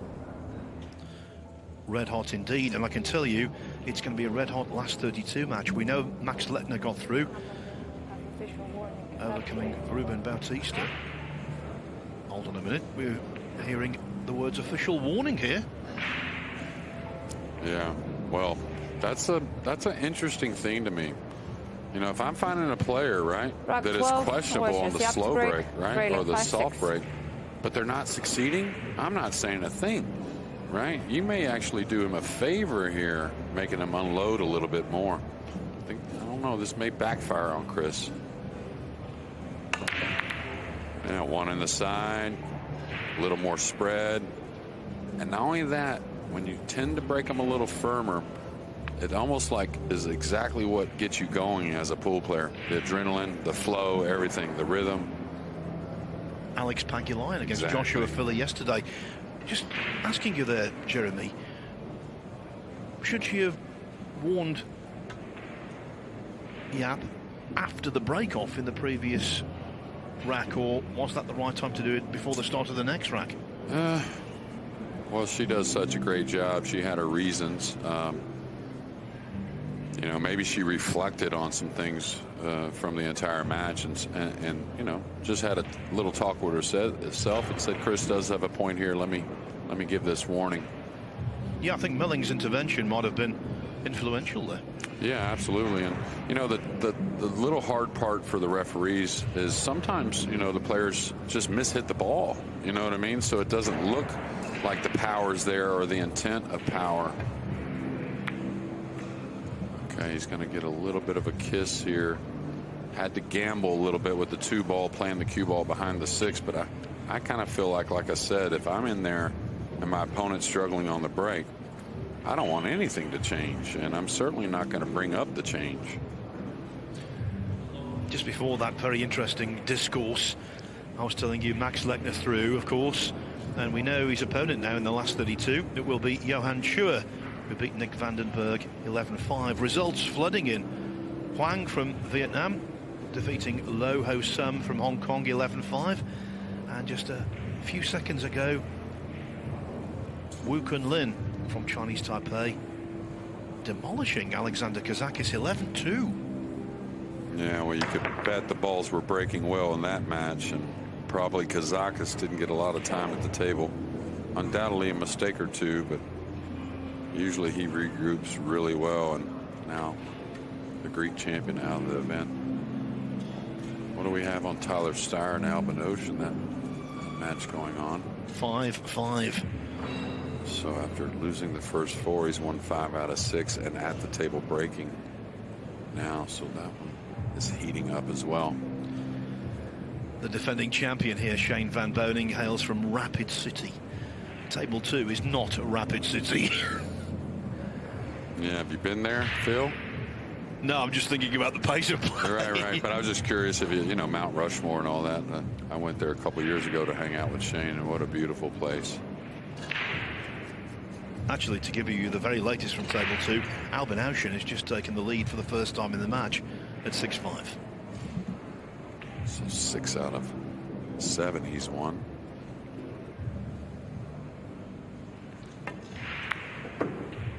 And I could still see, I don't know if you noticed, a little movement, like very concerned if he even got that ball down, I think. So maybe not just settled in just yet. This got awkward. There's a kiss shot on the 9 that's not bad. That being played off the pink 4.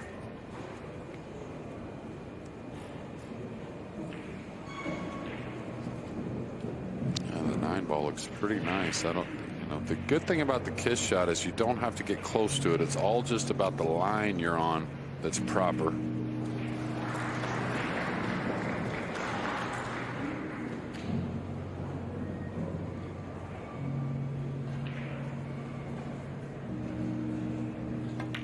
Like he's sizing up the bank and the 9, maybe. I think he's gotten perfect to play the kiss shot on the 9, plus maybe cross side the bank. Now, depending the speed he plays, well, he's not taking much time.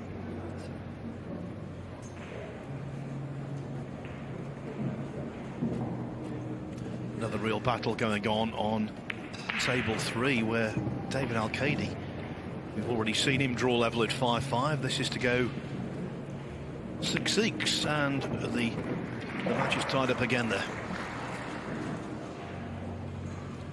Al-Qaedi against Wojciech Szewczyk. I don't know. He was queuing low on this bank shot, and it must be a lot thinner cut than I can really kind of put my eyes on. But a draw English, I think, Get you into the 9, okay, but could double kiss the 4 on the bank. We'll see.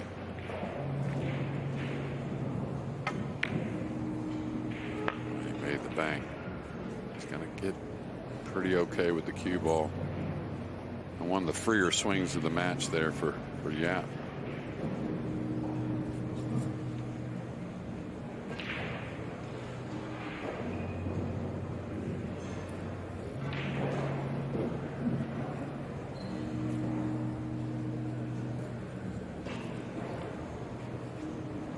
This is awkward as well.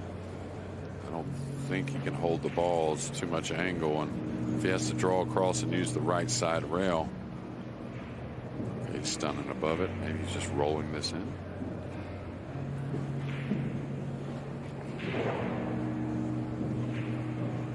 Have you ever seen him do that before? It's definitely not totally comfortable.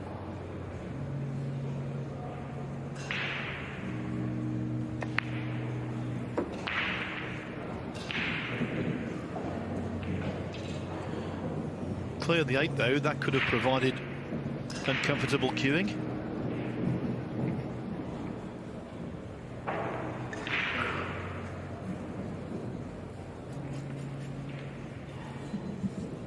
It looks like the 7 does pass the 9, even though it may be a little tight.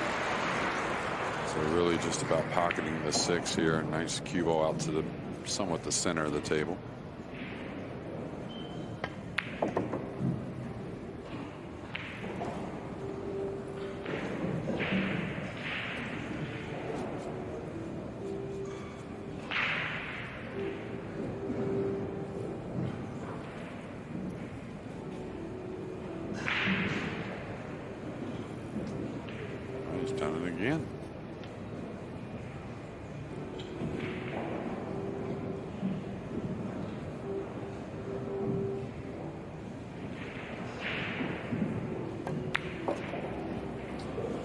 Under normal circumstances, Jeremy, he is such a reliable potter. Hardly ever second guesses himself about a shot of that simplicity. So I get the vibe. I don't think he's doing this to get under Melling's skin. I think it's like you say, he's not comfortable. Yeah, absolutely.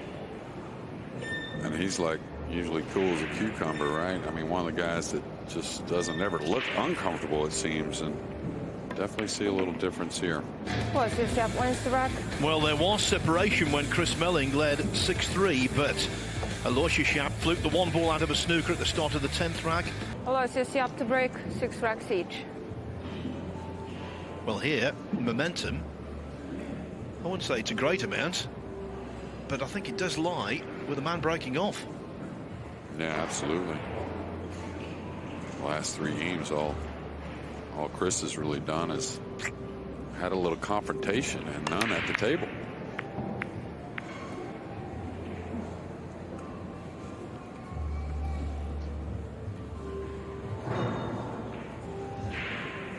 So the break has been intensified in terms of pace, but nothing's changed in terms of product.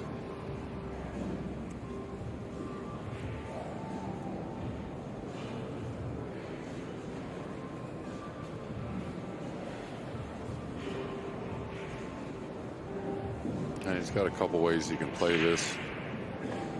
He can really come across it thickly, trying to slide 1 rail behind the 6.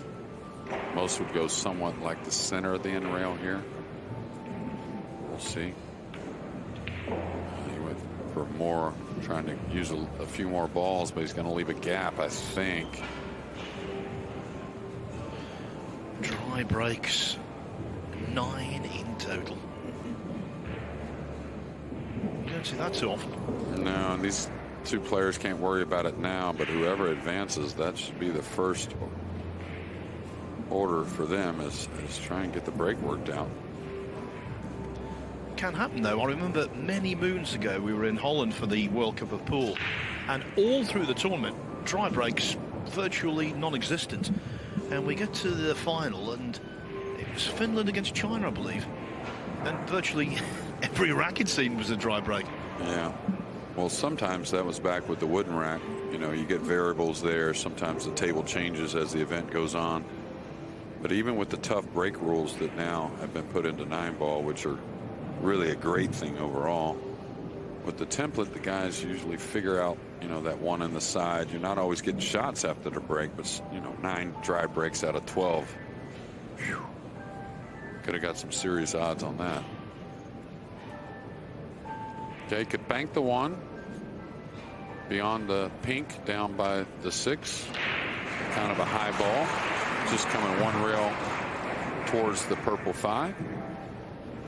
I think playing a cut here is much more dangerous, trying to run the cue ball. I think I move the 1 ball more here. I think he can see all of the 1.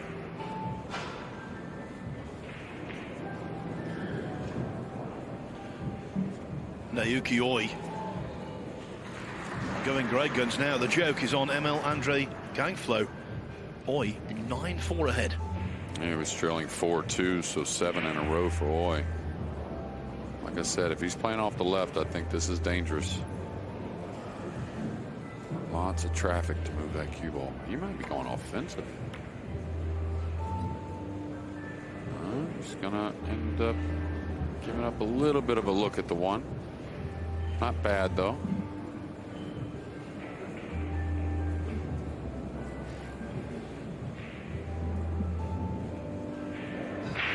James Aranis in a battle after getting an early lead. The opponent has made a comeback there. Yep. Ali Nasser Al-Abaidi 7-7, also on the comeback trail. Sebastian Badkowski over on table 7. He's now only 7-6 adrift of Francesco Candela of Italy.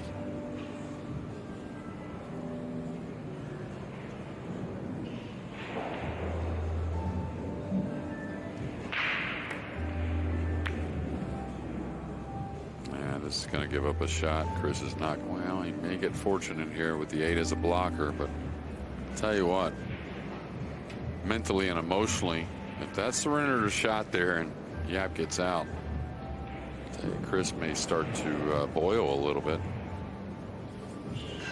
Imran Majid and a former world 9-ball champion, Mika Immonen, knotted at 7 apiece.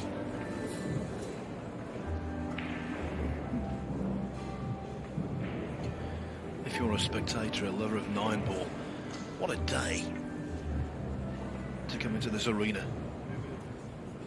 The only problem, you don't know where to look first. So much action.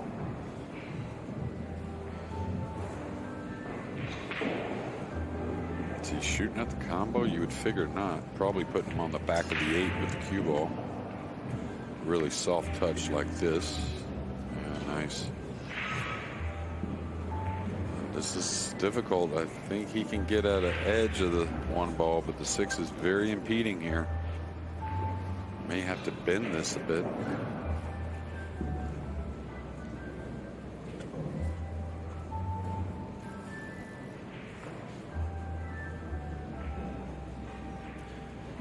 Another match just like this that's tightened up.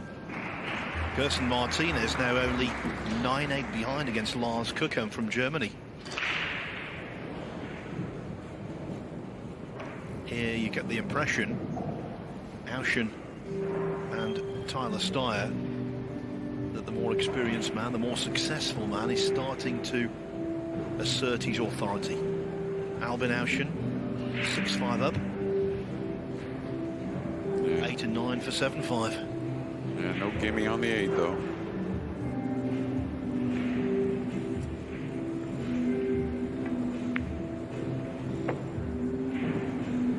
Tell you, as far as Ruben Batista, it's a type of player, very talented, can really get going. I think I would guess for him to get down like that, maybe not much opportunity, but maybe some nerves to start, and he's just kind of settling in now.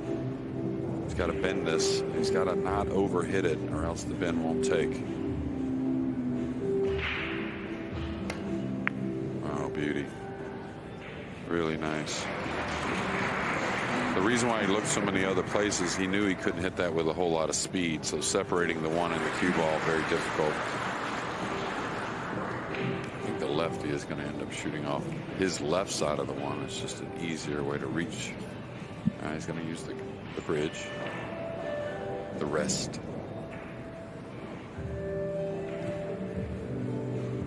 You didn't need to say the rest because you thought you might offend me there, Jeremy. I'm quite happy with the bridge. No, I'm trying to make sure I satisfy all the viewers out there.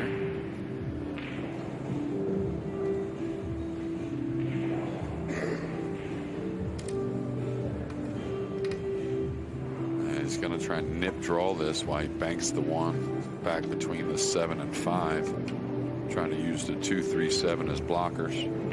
Touchy little shot always, but the thing is you're shooting away. Just get the rest and the cue out of the way as the 1 comes back up table. And may leave a gap. I think he's going to leave a gap.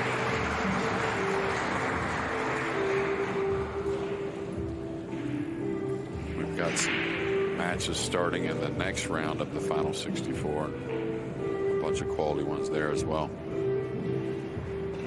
Ko Ping Chung. He's 1-0 up on Shane Walford. Jason Shaw, eagle eye, has taken the opener against Besar Spahihu. And I can tell you that Victor Zielinski over on table 4 has just moved onto the hill against Mickey Kraus of Denmark at 10-8.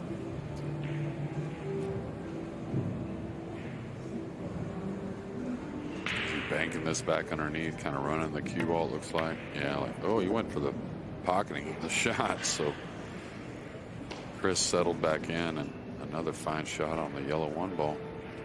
After what's happened in the last 20 minutes or so, he needed a spark, and I think that could provide it. Absolutely.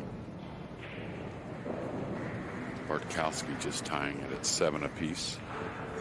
Candela.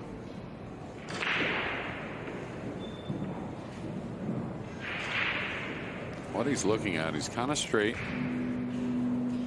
So if he holds the ball there, he's going to have a heavy angle to the 3, and he's really got to worry about the 6 and 8 for position on the 4. So now he's looking, do I follow down and play the 3 in the side? And I'll tell you, Chris, if he just worries about himself, I like what I see. He's thinking well. He's not really overlooking a whole lot.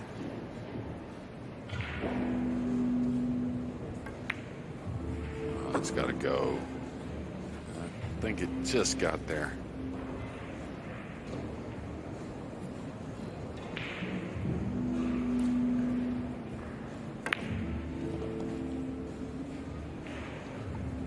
Sufficient room to follow the cue ball through and avoid the 9. And now he's looking good to regain the advantage.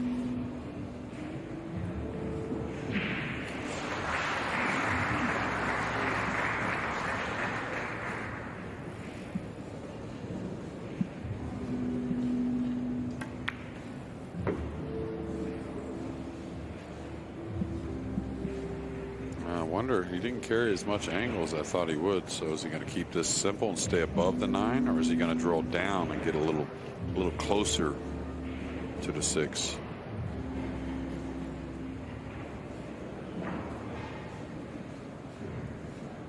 Oh no! This is a nice roll You're here. not allowed to film. Well, to me, that's as good as the fluke that Yapp got out of the snooker to launch his recovery. Yeah, absolutely. That one had some speed, though. I'm not saying it would have gotten bad, but it may have gotten kind of over the top of the 9, off a couple rails.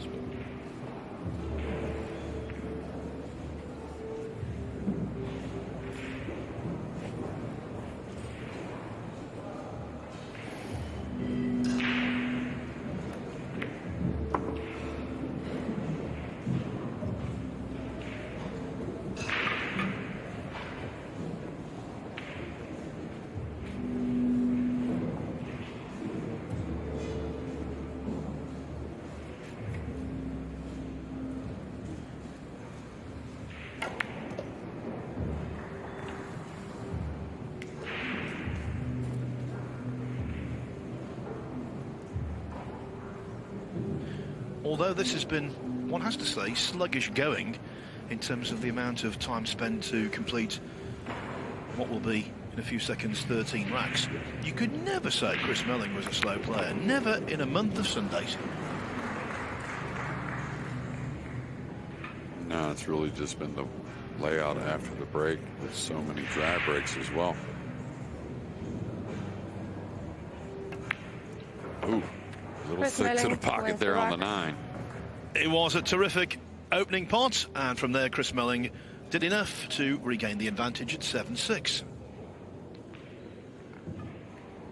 Over on table 5 a little earlier, I told you Daniel Maciel got through, and this is how he did it against Dimitri Jungo. Left-hander, looks good, looks the part, knocks in the balls, strong attacking game, and that's a popular success. Remember, 7 Polish players out of the original entry of 13 reached the last 64. Maciel has gone one step further, so too Max Lechner. 11-6 over Ruben Batista, and afterwards Max spoke to us. I'm here with Max Lechner. Max, 11-6 win over Ruben Batista. How do you play, buddy? Well, actually I played pretty decent. I'm pretty happy with my game. I could improve compared to the group matches, and yeah, looking forward to the next one.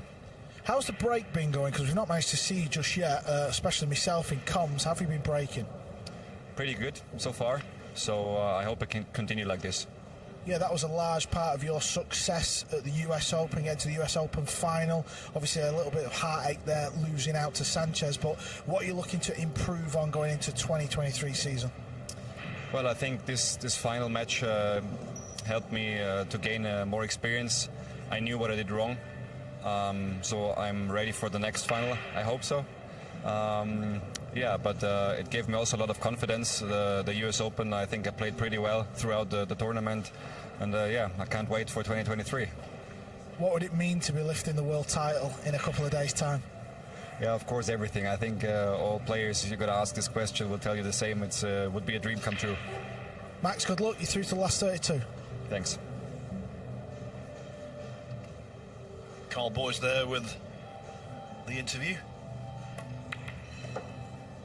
Here the 9-ball moving, but not moving towards the pocket, and the collision means no position on 3. Yeah, anytime you're going into the ball, especially when it's not so near the object ball you're shooting, it's hard to predict how much of the 9 you're going to catch. And struck the ball well, just caught the 9 a little thick and slowed the cue ball down for position on the 3. But again, he's won most of the tactical battles. While he's contemplating, Albin Auschen now 8-5 up on Tyler Steyr. Has he broken the back of that match? You have to wonder. Lars Kukham on the hill against Gerson Martinez, 10-8. And congratulations to Mohamed Soufi from Syria, who's defeated Marius Skopnetsky by 11 racks to 8.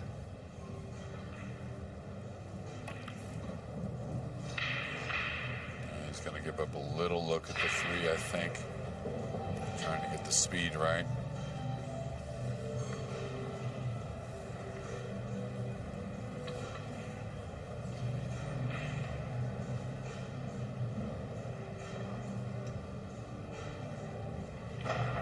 May go for this bank with speed. If he can come around, now the problem is he's not coming around for position that much with the 5. But if he could play the bank with speed, the 6 and 8 really kind of, are some blockers there for a potential miss on the bank.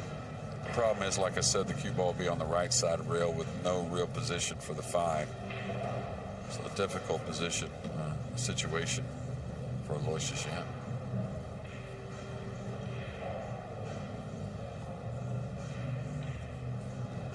Another result, Naoki Oi has defeated Emil Andre Gangflo of Norway 11-4, and he will now play Woo Kun Lin in the last 32.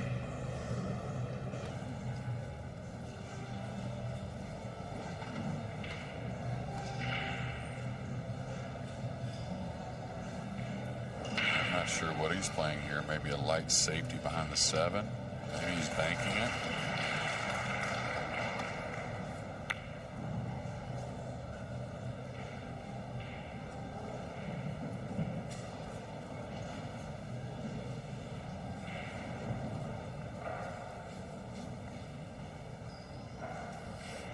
Now Chris can get at the edge of the three, but really no future in it. We're going to see him kick to the right side of rail, I believe, anyways.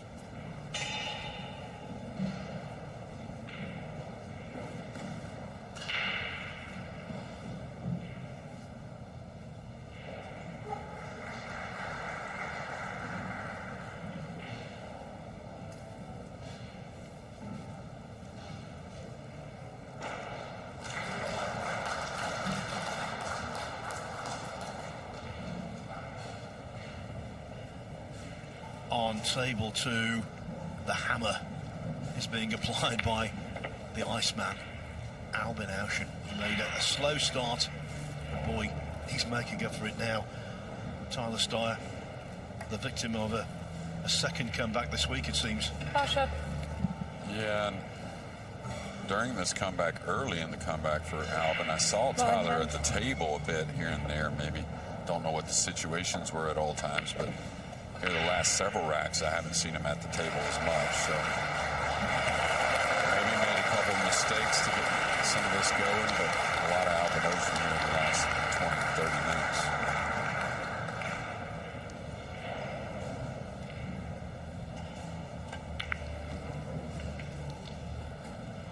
Auschen now 4 ahead at 9-5, needing just 2 more to progress. Just had a big cheer from across the arena there. Now I'm surmising here that could be Victor Zielinski getting over the line. I'll let you know. Yes, he has. 11-9 over Mickey Kraus.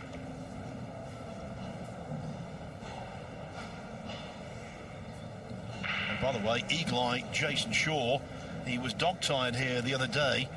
He's full of beans on table 15 at the moment. He's 4-0 up on Bessel Spahiu in no time. Yeah, and he looks so much better physically. You can see it in the face, and just good to see that he got through after a long Derby City Classic and a trip over.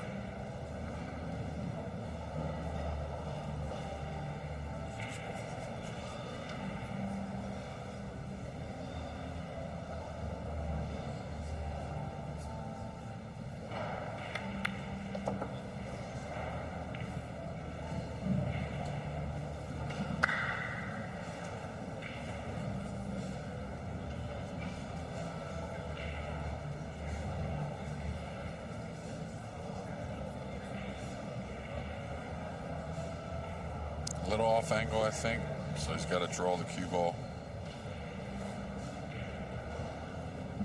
And he's got, definitely does have a little angle, you can see, so he's going to try and cheat the pocket a little bit, I think. Came back to the rail and out, smart play.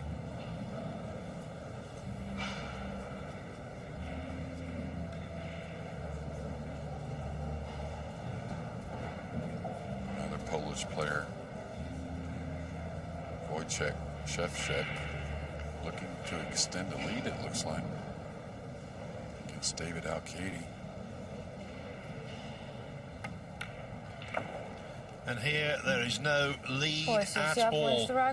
For the 4th time in the match, it is going to be all square at 2-2, 3-3, 6-6, and now 7-7. A little earlier, the Philippines were delighted when Johan Chua defeated Nick Vandenberg 11-5. Johan playing like a symphony orchestra. Johan Chua 11-5 over Nick Vandenberg. You're through to the final 32. How's it feel? I'm very happy. I'm happy with my performance for the first match today. How are you breaking with this cup break? I'm not breaking that good, but I'm trying to figure it out and looking for the better players like Shane or a lot of good players who knows how to break. So I'm looking for them. So I'm adapting. Your friend is playing right now, James Aranas. Will you go and watch him, or will you stay away from it just to prepare for your next match? I was watching him, and if I'm feeling nervous, then I'm just gonna walk away. But now, right now, they have a tight match, like 7-7 before I just came here. What would it mean to you to pick up a world 9-ball title after so many great Filipinos have picked up this trophy? it would mean a lot. It would mean a world to me. So I'm just not pressuring myself. I'm just enjoying the game, and one day my time will come. Johan, get yourself off, get prepared, get practicing. We'll see you in the final 32. Thank you so much, Kurt. Chewer through, so also is Lars Kukherm, who's defeated Gerson Martinez 11-8, the German, playing some very nice pool. Not very well known on the international scene, but showing he feels right at home. Well, I talked to him last night. I haven't seen him play since 2018 on the Euro Tour, and man, he sure has improved his game. And he played an excellent match last night, and playing another one now. He finally unleashed it a little bit. May not really get the results he wants, but at least the ball down. And another kind of ugly rack. The balls are just not agreeing with the guys. It's been quite some time since Aloysius Yapp was in front. The last time he had an advantage was at 2-1. There's the ever-popular Alex Pagulayan.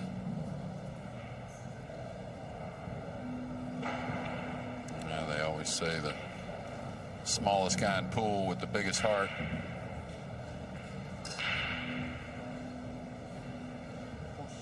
Push out code. You know, Jason Shaw is 5-0 up on Besson Spartu. It's not beyond the bounds of possibility that there could be two matches over on that table, table 15, before there's one over. Yeah, table right, 1. Right. Especially Eagle Eye when he gets going, winter break format. I think, I think his push out, he didn't quite hit the ball as hard as he wanted, and now doesn't have the jump that he was trying to push out to.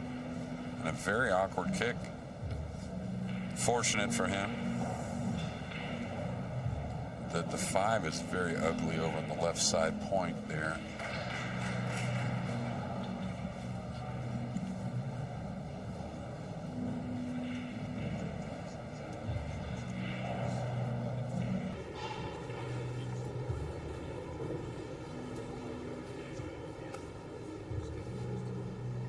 I tell you, if he doesn't hit this, I wouldn't doubt Chris plays a 2-9 combination off that 5 in the side.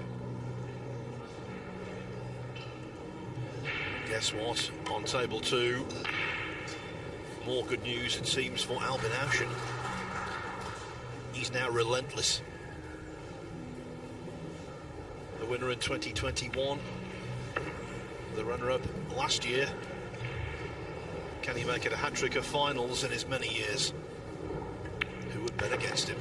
Now on the hill against Tyler Steyr. Yeah, not a good sign for the rest of the field. Usually Albin carries his best towards the end, and playing early with a really good comeback here, I'll tell you, could put him in the kind of zone he wants.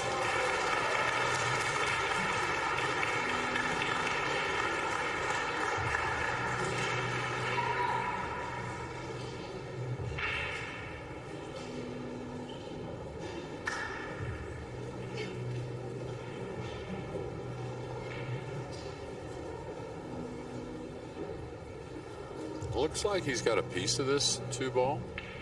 Of course, the cue ball should run into a piece of the 9 as well, so not sure what he's going to really play here.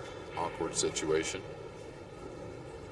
He doesn't seem too unsettled with it. Oh, he's got quite a bit of this ball. I thought he was a little thinner. So it looks like he should be able to play some type of safety.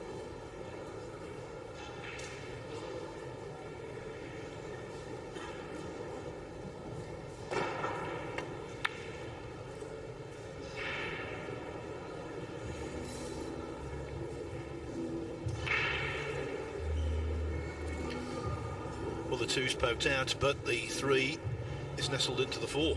Yeah, may play in the lower right corner, though. I'm sure Chris won't pass that up, and it looks pretty doable. Maybe not.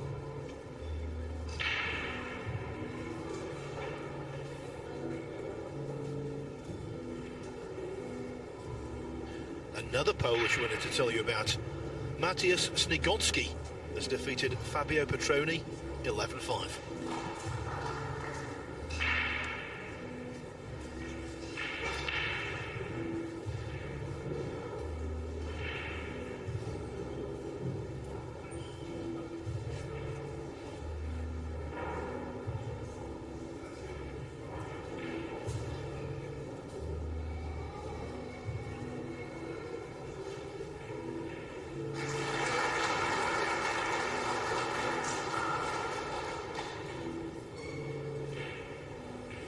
Chris looking to attack, really work the cue ball over on the short side of the 3, I think, and now maybe thinking twice about it.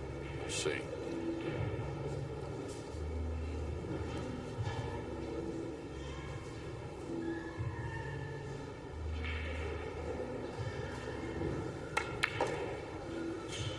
Wow, what a beauty. Well, that's a candidate for shot of the championship so far for me. What an effort. It's all very well to play that kind of brilliant offensive shot in a match that's flowing.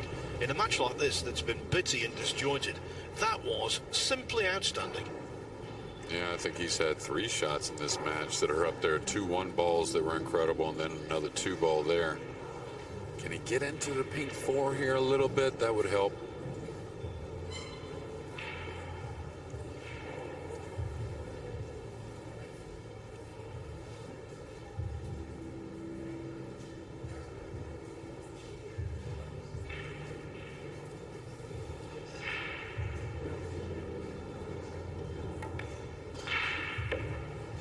Let up on it just a little bit. He wanted to get a little more of a cut at that ball, I believe.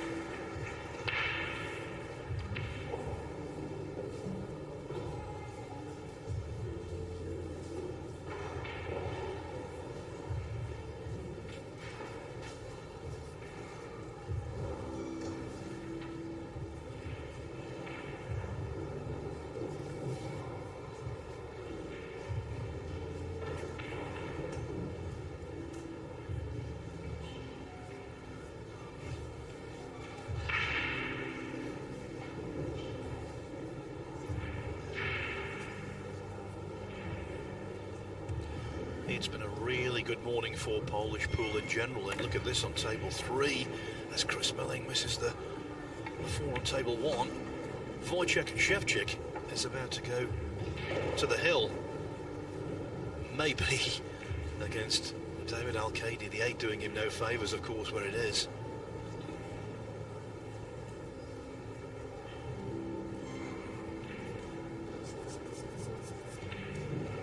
He had to come from behind a little bit early, Wojciech, but has played super steady since. So looking at his backhand, that's odd, maybe catching the table a little bit.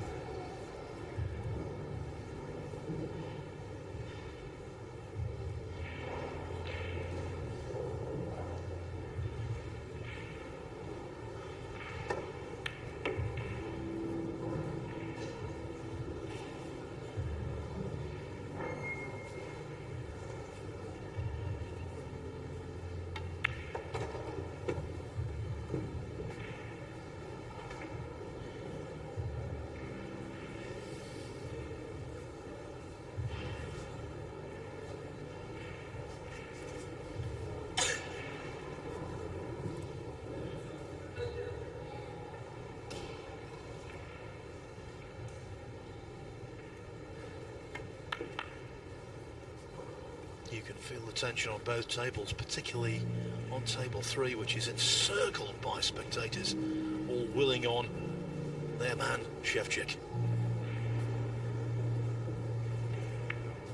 Well, there's a few, of course, many of the Polish players are going to get the support, but the big name he's trying to take down right there in David Al-Qaedi. On the hill at 10-7. Al-Qaedi, member of the winning Mosconi Cup team in December in Las Vegas, now finds himself living dangerously.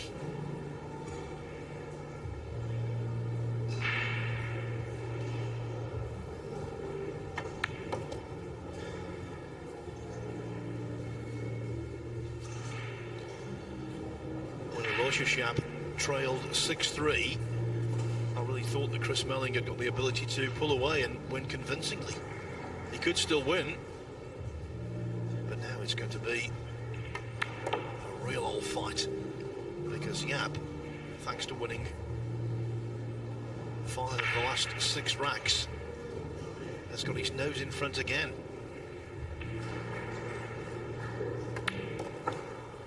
Aloysius, Yapp wins the rack. The last lead was 2-1 for Yapp. Now he's back in front at 8-7. It's always good news, I think, when Naoki Oi remains in any tournament, especially the 9-ball championship. And through beating Emil Andre Gangflo, 11-4, finishing off really well. Powerful in the last half of the match. He's through to the last 32. Now, Yuki, you're through to the last 32, again, of a big major 9-ball tournament. 11-4, congratulations. Yeah, thank you so much. Very tough match, 4-4, very close game. And me 5-4, getting the break runner 3 and the super luckies. Yeah, good roll today. You always say you're lucky, but you're a serious player. Yeah, me, serious player, I know, yeah. But now, all world super young player, super shooting and the shoot safety, all good. Norway's guy, first time play, super nice guy. But little bit frustration, the me style opponent, little bit down. Super lucky, yeah. Where is your game at? Do you feel like you're playing well? Yeah. I think so. Only every day, every time in the first tournament and the match, only focus. I don't know, care. I don't think. You've been to the semi-finals before of the World Championships. You actually beat me one year. I've still not forgot about that. Can you go on and win this title? Yeah. My dream is a world champion. Every time, super tough game and only confidence and patient. Come on, Oi. Your hairstyle, it looks wonderful, Niyuki. It really suits you. Thank you, my friend Carl. I love you. Good luck. Last 32. Thank you so much. Exciting tournament. Thank you. Can you imagine if he was world champion? What an ambassador for the game. Terrific. Yeah, absolutely. Got to spend some time with him away from the tournaments a few times at the tournaments, and man, a lot of fun. All right, difficult little 2-ball here. He's got to kind of slow roll it, maybe with a little spin, or come above in between the 5-9 with the cue ball. So he's got to make a clear-cut decision at a big moment in this match. Mika Immonen takes a late lead at 9-8 over Imran Majid. I don't think he's had the lead the entire match. Looks like he's going to come above the 9, which is smart. You get to play a little more confident stroke on the 2. That's center cut.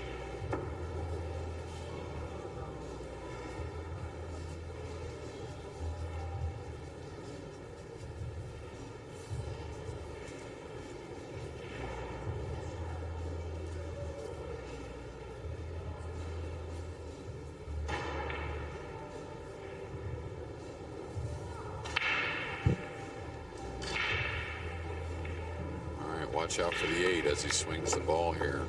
He let up a little bit on the downswing, and he's going to end up thin on this. And I think the 8 had him a little worried there. Sometimes you kind of guide it when you have a problem in the future there, maybe getting over the ball or behind it. And just got to trust that ability. Does have a decent safety coming off the right side of the pink 4, maybe drifting the cue ball up towards behind the 7. Cross corner bank isn't terrible, but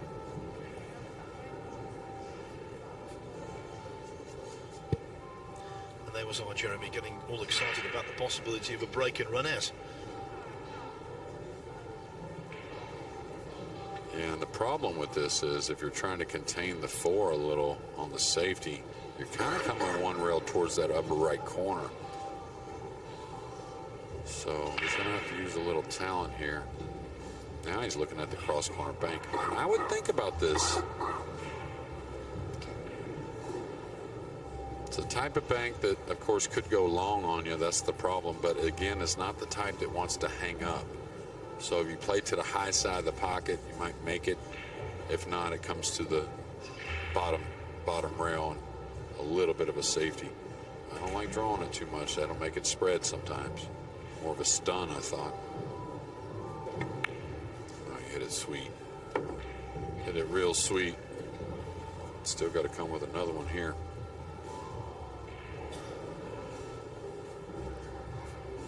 Calculated that pretty perfectly.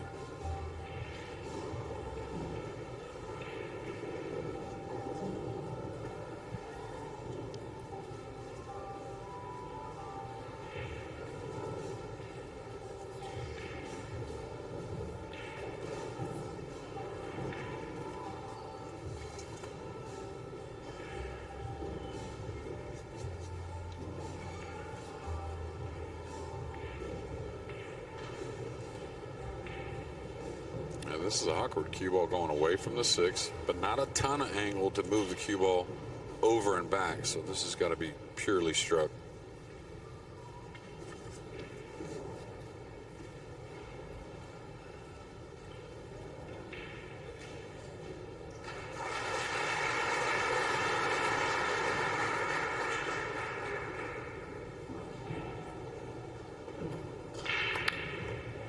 And that was always going to be tough.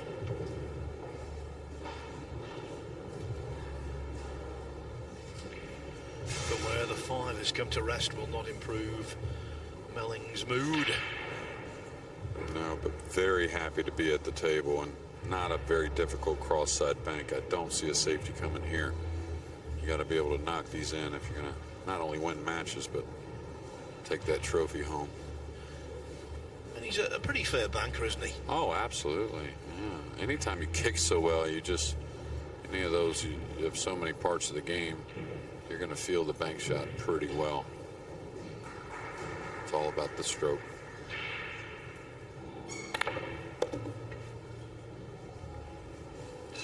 Thwack into the back of the pocket. Could that be a turning point, the missed 5? A missed 5 ball has been the turning point in the Mosconi Cup the last 2 years.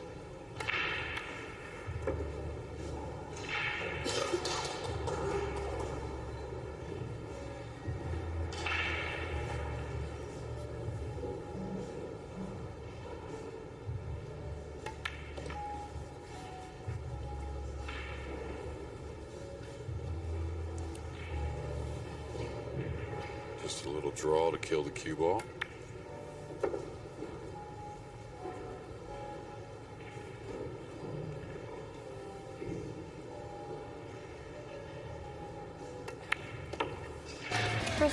This is some battle, isn't it?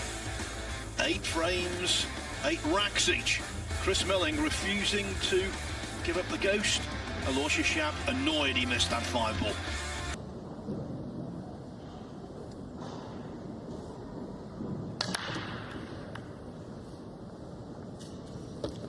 Well, the 2's in, and so is the 6.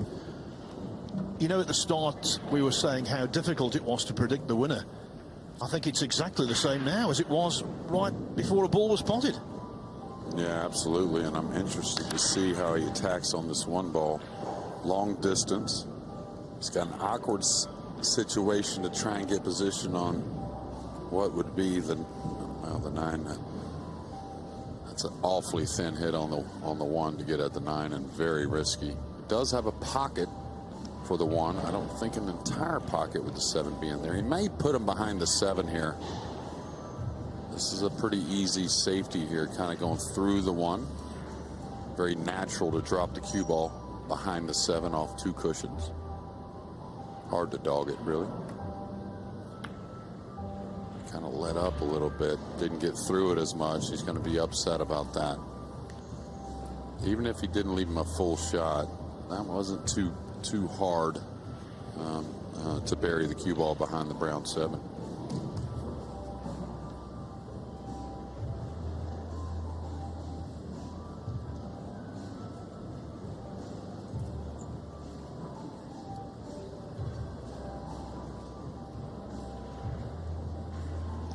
This match in progress now for fast approaching 3 hours. It's a mental stamina required to keep the concentration levels where they need to be.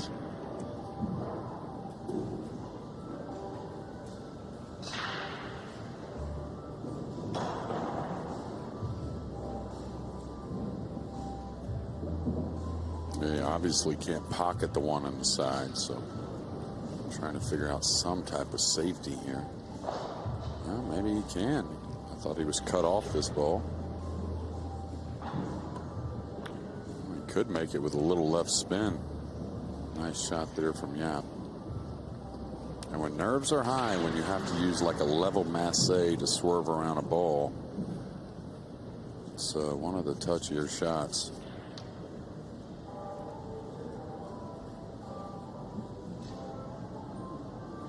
So that was a faux pas, wasn't it, from Chris Melling? We thought he was going to get a locked-up snooker. In the end, he left the ball on. Yeah, and he's been so tactically sound in this match. That one laid very natural, and he recognized it immediately, and I agree it was certainly the shot. He just didn't pull it off.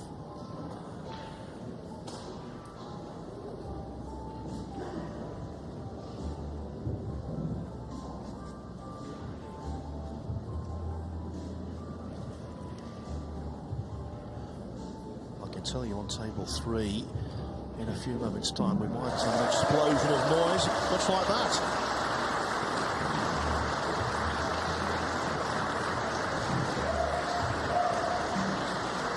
Of course, I'm pulling for the Americans, and I always pull for all the players. Really just want to see great pool. Really like pretty much all of them, all the players, but I certainly want to carry some of the Polish contingent into the weekend and see how loud these crowds get. Well, forget the explosion of noise I predicted. Wojciech Szewczyk on the hill against David Al-Qaedi at 10-7 has just missed the 5-ball down the rail. So life for the Spaniard.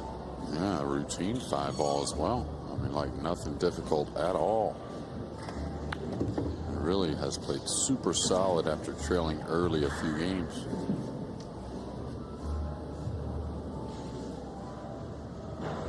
I'll tell you, David missed a very easy 2-ball in this rack that looked like that was the end of his tournament. And he's not the type of guy to wake up from the dead. I'll tell you, that happened twice at the Moscone this past December, and it was some big turning points. Aloysius, Yapp wins the rack. So Yapp is back in front again by the odd rack.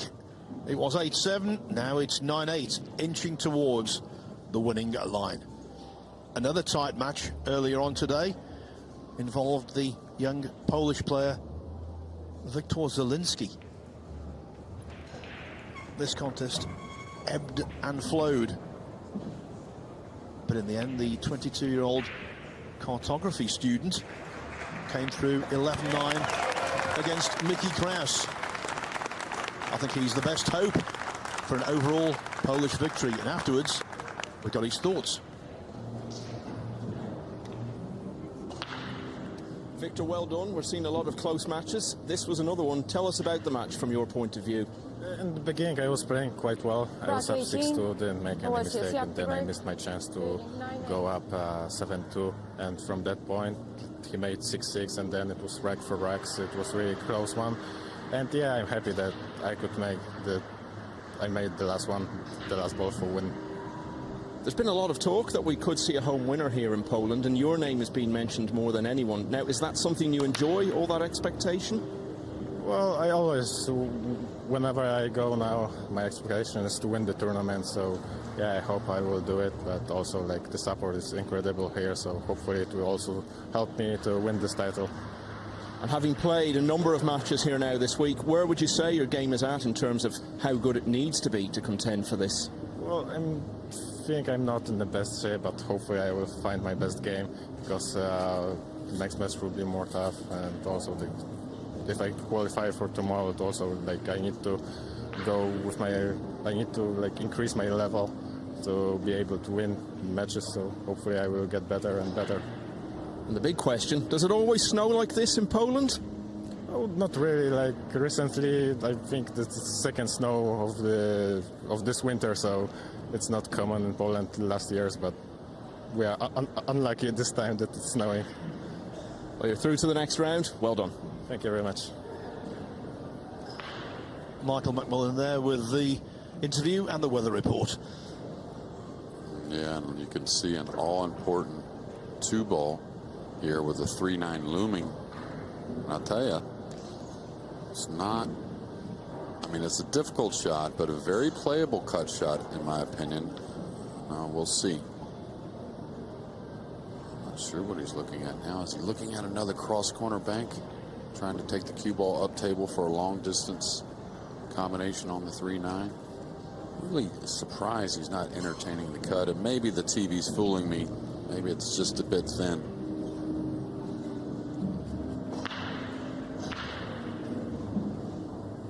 I'll tell you here, what's he doing here?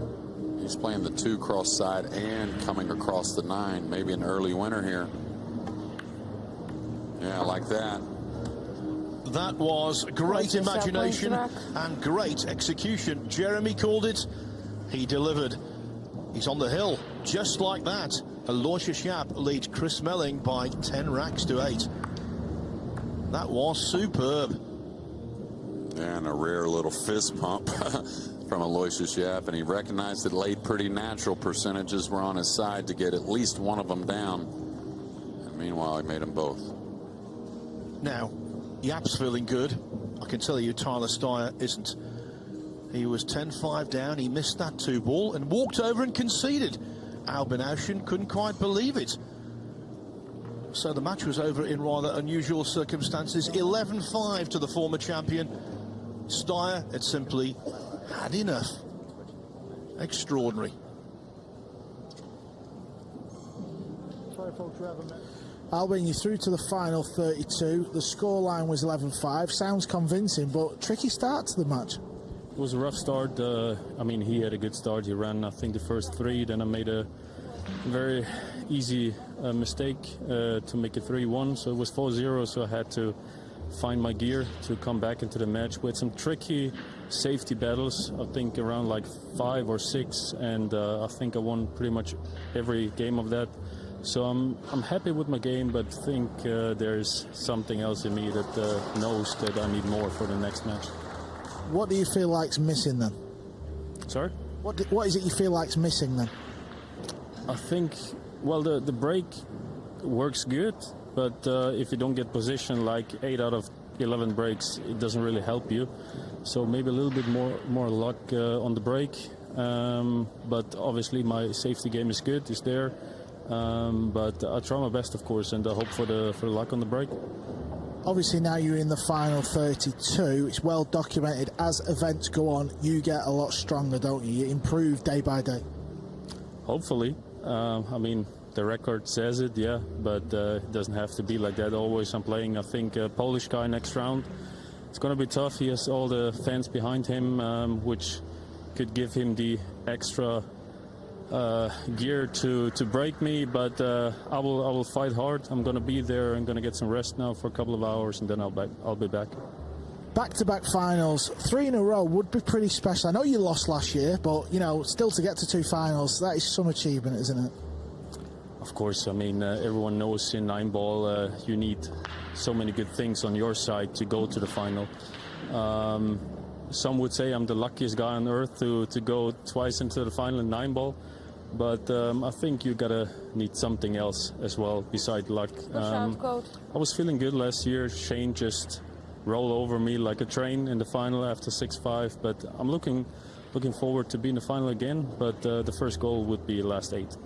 Well, we all know obviously you're so tough mentally to beat. Albin, get some rest. We'll see you tonight, buddy. Thank you. Thanks. See you later.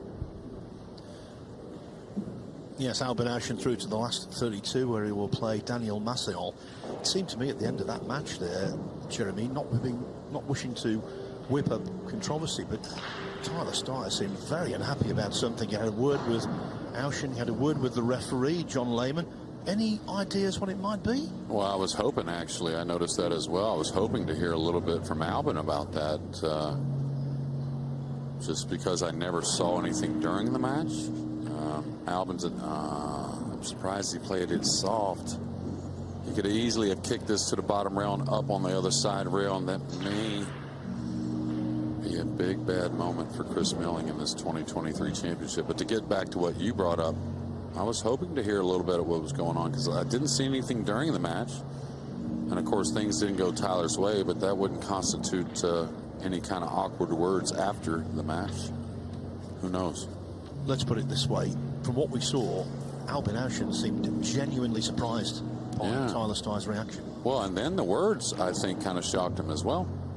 You know, it was one thing to concede the last rack. I mean, it's not the first time we've seen that, but it's not something the guys these days do as often. But that was alarming. But then to see some words put with it, to me, looked like a surprise in Albin's face as well. All right, a little awkward here. We could be moving towards a result. We've seen another couple on table 9. James Arenas defeated Al Nasser Al Abaidi 11-8.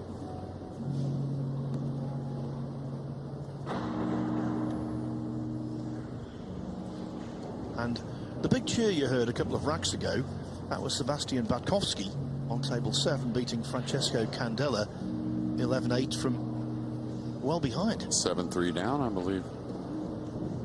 So he won 8 out of 9 to finish. Big stroke shot here coming across. I think the 4 does play past the 8. I don't think he can really draw the cue ball. I don't know to get position on the 4 in the lower right. We'll see. Maybe he can.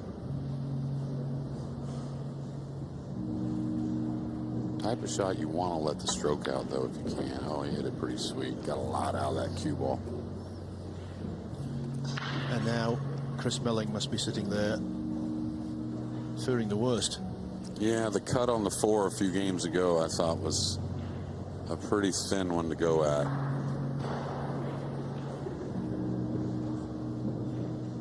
Okay, Yapp is saying, do I want to hold the ball here and take the cut on the 5? Do I want to go forward and get a little better?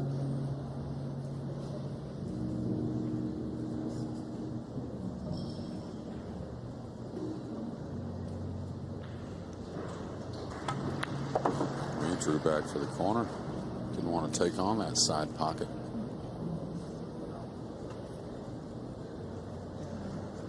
Tell you what, David Alcadi's back at the table in that match after a big miss 5 ball to really end the match. Yeah, we thought at various points in this match this would be the last to finish of the ones that started at noon. Might well be in the house already before Alcadi and Shevchik complete their match. Yeah, especially because what I've seen, you know, of course this is what we're paying mainly attention to, but from what I've seen, Alcadi struggled breaking the balls as well. Lots of clusters, lots of rollouts.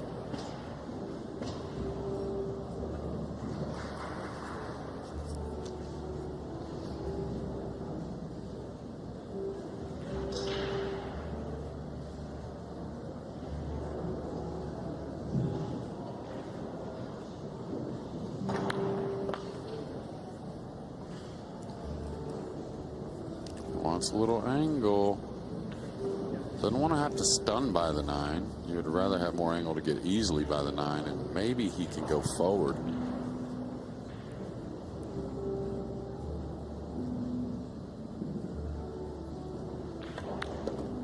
He did stun by, but this is going to be an awkward stretch for the lefty, I think. Yeah, and awkward speed going up and down the table, so not out of the woods yet.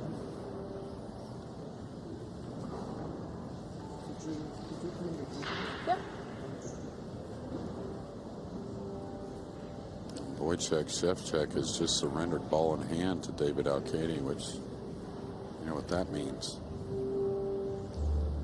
A continuation of the comeback, most likely, as Aloysius takes every caution to avoid a skid, having the cue ball cleaned. Yeah, and with the bridge, you kind of hit down on the ball a little bit, which can create a little more of a skid, in my opinion. That's going to be okay. Aloysius Yapp has kind of survived a very big test. Yeah, Chris Melling came here with a new cue, hadn't played 9 ball for 4 months. I think he did really well to get to this stage. And at one point, he was in command of this contest, 6-3 ahead. But then Aloysius Yapp fluked the one ball out of a snooker in the 10th rack, cleared up, and from there he was the man in charge. In the end, Aloysius Yapp defeats Chris Melling 11-8.